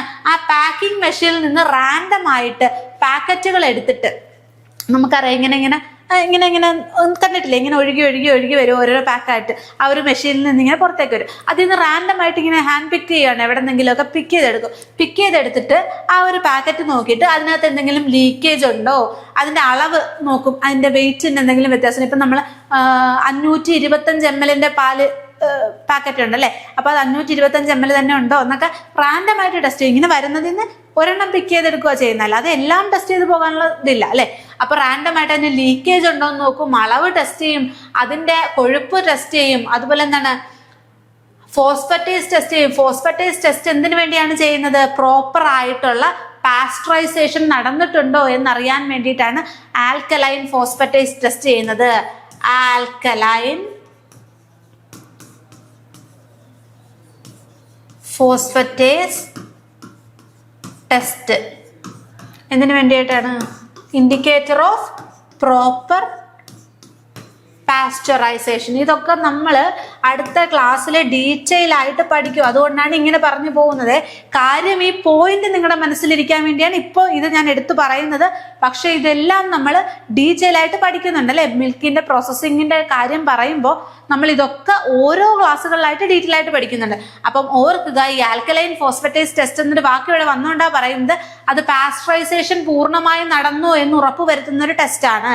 അപ്പൊ നമ്മള് പാക്കേജിങ് കഴിഞ്ഞ് വരുന്ന പാക്കറ്റുകളിൽ നിന്ന് ഏതെങ്കിലും ഒരു പാക്കറ്റ് എടുത്തിട്ട് അതിന്റെ വെയിറ്റ് കറക്റ്റ് ആണോ എന്ന് നോക്കും, അതിനകത്ത് കൊഴുപ്പിന്റെ അളവ് കറക്റ്റ് ആണോ എന്ന് നോക്കും, അതിനെന്തെങ്കിലും ലീക്കേജ് ഉണ്ടോ എന്ന് നോക്കും.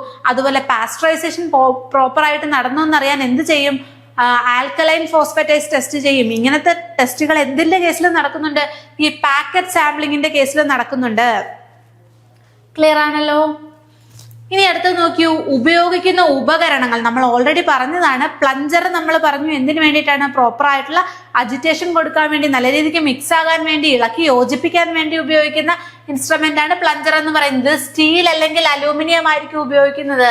അപ്പൊ പ്ലഞ്ചർ നമ്മൾ ഓൾറെഡി പഠിച്ചു അല്ലേ. അപ്പൊ എന്താണ്? സ്റ്റീൽ അല്ലെങ്കിൽ എന്താണ്? അലുമിനിയം. സ്റ്റീൽ അല്ലെങ്കിൽ അലുമിനിയം ആണ് ഈ പ്ലഞ്ചർ ഉണ്ടാക്കിയിരിക്കുന്നത്. ഓക്കെ. പിന്നെ ഡിപ്പർ, കൃത്യമായ അളവിൽ സാമ്പിൾ കോരിയെടുക്കാൻ വേണ്ടി ഒരു നല്ല നീളമുള്ള ഒരു സ്റ്റിക്ക് പോലത്തെ സംഭവം, അതിന്റെ താഴെ ഒരു ക്യാൻ, അത് ഡിപ്പ് ചെയ്തിട്ടാണ്. അത് ആ പാത്രത്തിന്റെ അളവിനനുസരിച്ചുള്ള ഡിപ്പർ യൂസ് ചെയ്യണം. ഡിപ്പർ സ്റ്റെറിലൈസ്ഡ് ആയിരിക്കണം. അപ്പം നമ്മൾ ഇത് ഓൾറെഡി പഠിച്ച സാധനമാണ്. ഇപ്പൊ നമ്മൾ മിൽമയുടെ കേസിൽ എന്തൊക്കെ ഉപയോഗിക്കുന്നു എന്ന് പറഞ്ഞുകൊണ്ടാണ് ഒന്നും കൂടെ എടുത്ത് പഠിച്ചത്. ബോറടിക്കേണ്ട കാര്യമൊന്നുമില്ല. ഓരോ ഇൻസ്ട്രുമെന്റ് ഇപ്പൊ തന്നെ നിങ്ങൾക്ക് രജിസ്റ്റർ ആയിട്ടുണ്ടാവും എന്തിനു വേണ്ടിയാ ഉപയോഗിക്കുന്നതെന്ന്. അല്ലാതെ 2 തവണ പറഞ്ഞു എന്ന് വിചാരിക്കേണ്ട. നമ്മൾ ഓൾറെഡി അത് പഠിച്ചു. ഇപ്പൊ ഇത് മിൽമയുടെ കേസിൽ എന്തൊക്കെ ഉപയോഗിക്കുന്നതാണ് പറഞ്ഞത്. അവിടെയും സാമ്പിളിംഗ് ബോട്ടിലുകൾ ഉപയോഗിക്കുന്നുണ്ട്. സാമ്പിളിംഗ് ബോട്ടിലുകൾ എന്ന് പറയുമ്പോൾ എന്താണ്? വൃത്തിയുള്ളതായിരിക്കണം, സ്റ്റെറിലൈസ്ഡ് ആയിരിക്കണം, ഉണങ്ങിയതായിരിക്കണം, എന്താണ്? ഡ്രൈ ആയിരിക്കണം. പ്ലാസ്റ്റിക് അല്ലെങ്കിൽ ഗ്ലാസ് കൊണ്ടുള്ള കുപ്പികളായിരിക്കണം. എയർ ടൈറ്റ് ആയിട്ട് നമ്മൾ അതിനെ അടച്ചു വെക്കണം. അതുപോലെ നിറച്ചും എടുക്കരുത്. കുറച്ച് ഹെഡ് സ്പേസ് അതിനകത്ത് ഇട്ടിട്ടുണ്ടാവണമെന്ന് പറഞ്ഞു. പിന്നെ പ്രോപ്പർ ആയിട്ട് ലേബലിംഗ് ചെയ്യണം. എന്തൊക്കെ ഉണ്ടാകണം ലേബലിംഗ് ചെയ്യുമ്പോൾ? അത് കളക്ട് ചെയ്ത തീയതി ഉണ്ടാകണം, സമയം ഉണ്ടാകണം, പിന്നെന്താ പറഞ്ഞത്, പിന്നെ കളക്ട് ചെയ്ത ആളുടെ ഒപ്പുണ്ടായിരിക്കണം. അങ്ങനെയൊക്കെ പറഞ്ഞില്ലേ. എവിടെ നിന്നാണ് കളക്ട് ചെയ്തത്, ഏത് സൊസൈറ്റിയിൽ നിന്നാണ്, അങ്ങനത്തെ കാര്യങ്ങളൊക്കെ, അതിന്റെ നമ്പർ എല്ലാം ഉണ്ടായിരിക്കണം എന്ന് പറഞ്ഞല്ലേ. അപ്പൊ അങ്ങനത്തെ കാര്യങ്ങളൊക്കെ ഓർത്തിരിക്കണം കേട്ടോ. ചിലപ്പോൾ സ്റ്റേറ്റ്മെന്റിൽ ഇങ്ങനെ വരാം. അപ്പൊ അത് ഓർത്തിരിക്കണം. പിന്നെ കൃത്യമായ സാമ്പിളിങ്ങിലൂടെയാണ് മിൽമ പാലിന്റെ ഗുണനിലവാരം ഉറപ്പുവരുത്തുന്നത്. അതുകൊണ്ട് തന്നെ എന്താണ്? സൊസൈറ്റി മുതൽ പ്ലാന്റ് വരെയുള്ള ഓരോ ഘട്ടത്തിലും കർശനമായ പരിശോധനകൾക്ക് വിധേയമായിട്ടാണ് ഈ പാല് പൊക്കോണ്ടിരിക്കുന്നത് അല്ലെ. അതുകൊണ്ട് തന്നെ ഉപഭോക്താക്കൾക്ക് സുരക്ഷിതമായ പാല് ലഭ്യമാകുന്നുവെന്ന് ഉറപ്പുവരുത്താൻ സാധിക്കും. കാരണം പാല് കളക്ട് ചെയ്യുന്നു, അവിടെ വെച്ച് തന്നെ ടെസ്റ്റ് ചെയ്യുന്നു. ഇപ്പം അതിനകത്തെ ഫാറ്റ്, SNF അങ്ങനത്തെ സാധനങ്ങൾ ടെസ്റ്റ് ചെയ്യുന്നു. പിന്നെ ഇപ്പം കളക്ട് ചെയ്തിട്ട് കൂളറിൽ വെച്ചുവാണെങ്കിൽ അതിന് മുമ്പും ഒരു ടെസ്റ്റിംഗ് നടത്തുന്നു. പിന്നെ പ്ലാന്റിലേക്ക് പോകുമ്പോൾ ടെസ്റ്റിംഗ് നടത്തുന്നു, റിസപ്ഷൻ ഡോക്കിൽ എത്തുമ്പോൾ ടെസ്റ്റിംഗ് നടത്തുന്നു, പ്രോസസ്സിങ്ങിന് പോകുമ്പോൾ ടെസ്റ്റിംഗ് നടത്തുന്നു. പിന്നെന്താണ്? പാക്കേജിങ്ങിന്റെ സമയത്ത്, പ്രോസസ്സിങ്ങിന്റെ സമയത്ത് ടെസ്റ്റിംഗ് നടത്തുന്നു. പാക്കേജിങ് കഴിഞ്ഞിട്ടും വീണ്ടും അതിൽ നിന്ന് റാൻഡം ആയിട്ട് ഒരു ബോട്ടിൽ എടുത്തിട്ട്, ഒരു പാക്കറ്റ് എടുത്തിട്ട് വീണ്ടും ടെസ്റ്റിംഗ് നടത്തുന്നു. അപ്പോൾ ഓരോ ഘട്ടത്തിലും പ്രോപ്പർ ആയിട്ടുള്ള കൺഫേംഡ് ആയിട്ടുള്ള എന്ത് നടക്കുന്നുണ്ട്? പ്രോസസ്സ്, ക്വാളിറ്റി ചെക്ക് നടത്തുന്നുണ്ട്. അപ്പൊ ആ ക്വാളിറ്റി ചെക്ക് ഇങ്ങനെ ഓരോ ഘട്ടത്തിലും നടക്കുന്നത് കൊണ്ട് തന്നെ ഒരു ഘട്ടത്തിലും ഒരു പിഴവും സംഭവിച്ചിട്ടില്ല എന്ന് ഇവർ ഉറപ്പുവരുത്താൻ മാക്സിമം ശ്രമിക്കുന്നുണ്ട്. അതുകൊണ്ട് തന്നെയാണ് കൺസ്യൂമേഴ്സ് അത്രയും ട്രസ്റ്റഡ് ആയിട്ട് മിൽമയുടെ പാല് വാങ്ങുന്നത്. അപ്പോൾ ഇത്രയേ ഉള്ളൂ. സാമ്പിളിംഗ് എന്ന് പറയുന്ന ഒരു ടോപ്പിക്ക് നമ്മൾ വലിയ ഭീകരമായ കാര്യങ്ങളൊന്നും പറഞ്ഞില്ല. എന്തൊക്കെ ഇൻസ്ട്രുമെന്റ്സ് ഉപയോഗിക്കുന്നു എന്ന് ഓർക്കണം. അതുപോലെ ഏതൊക്കെ ഘട്ടങ്ങളിൽ നടക്കുന്നു എന്ന് ഓർക്കണം. അതുപോലെ ചില ടെസ്റ്റിംഗ് മെത്തേഡുകളൊക്കെ പറഞ്ഞു, അതൊക്കെ ഓർക്കണം.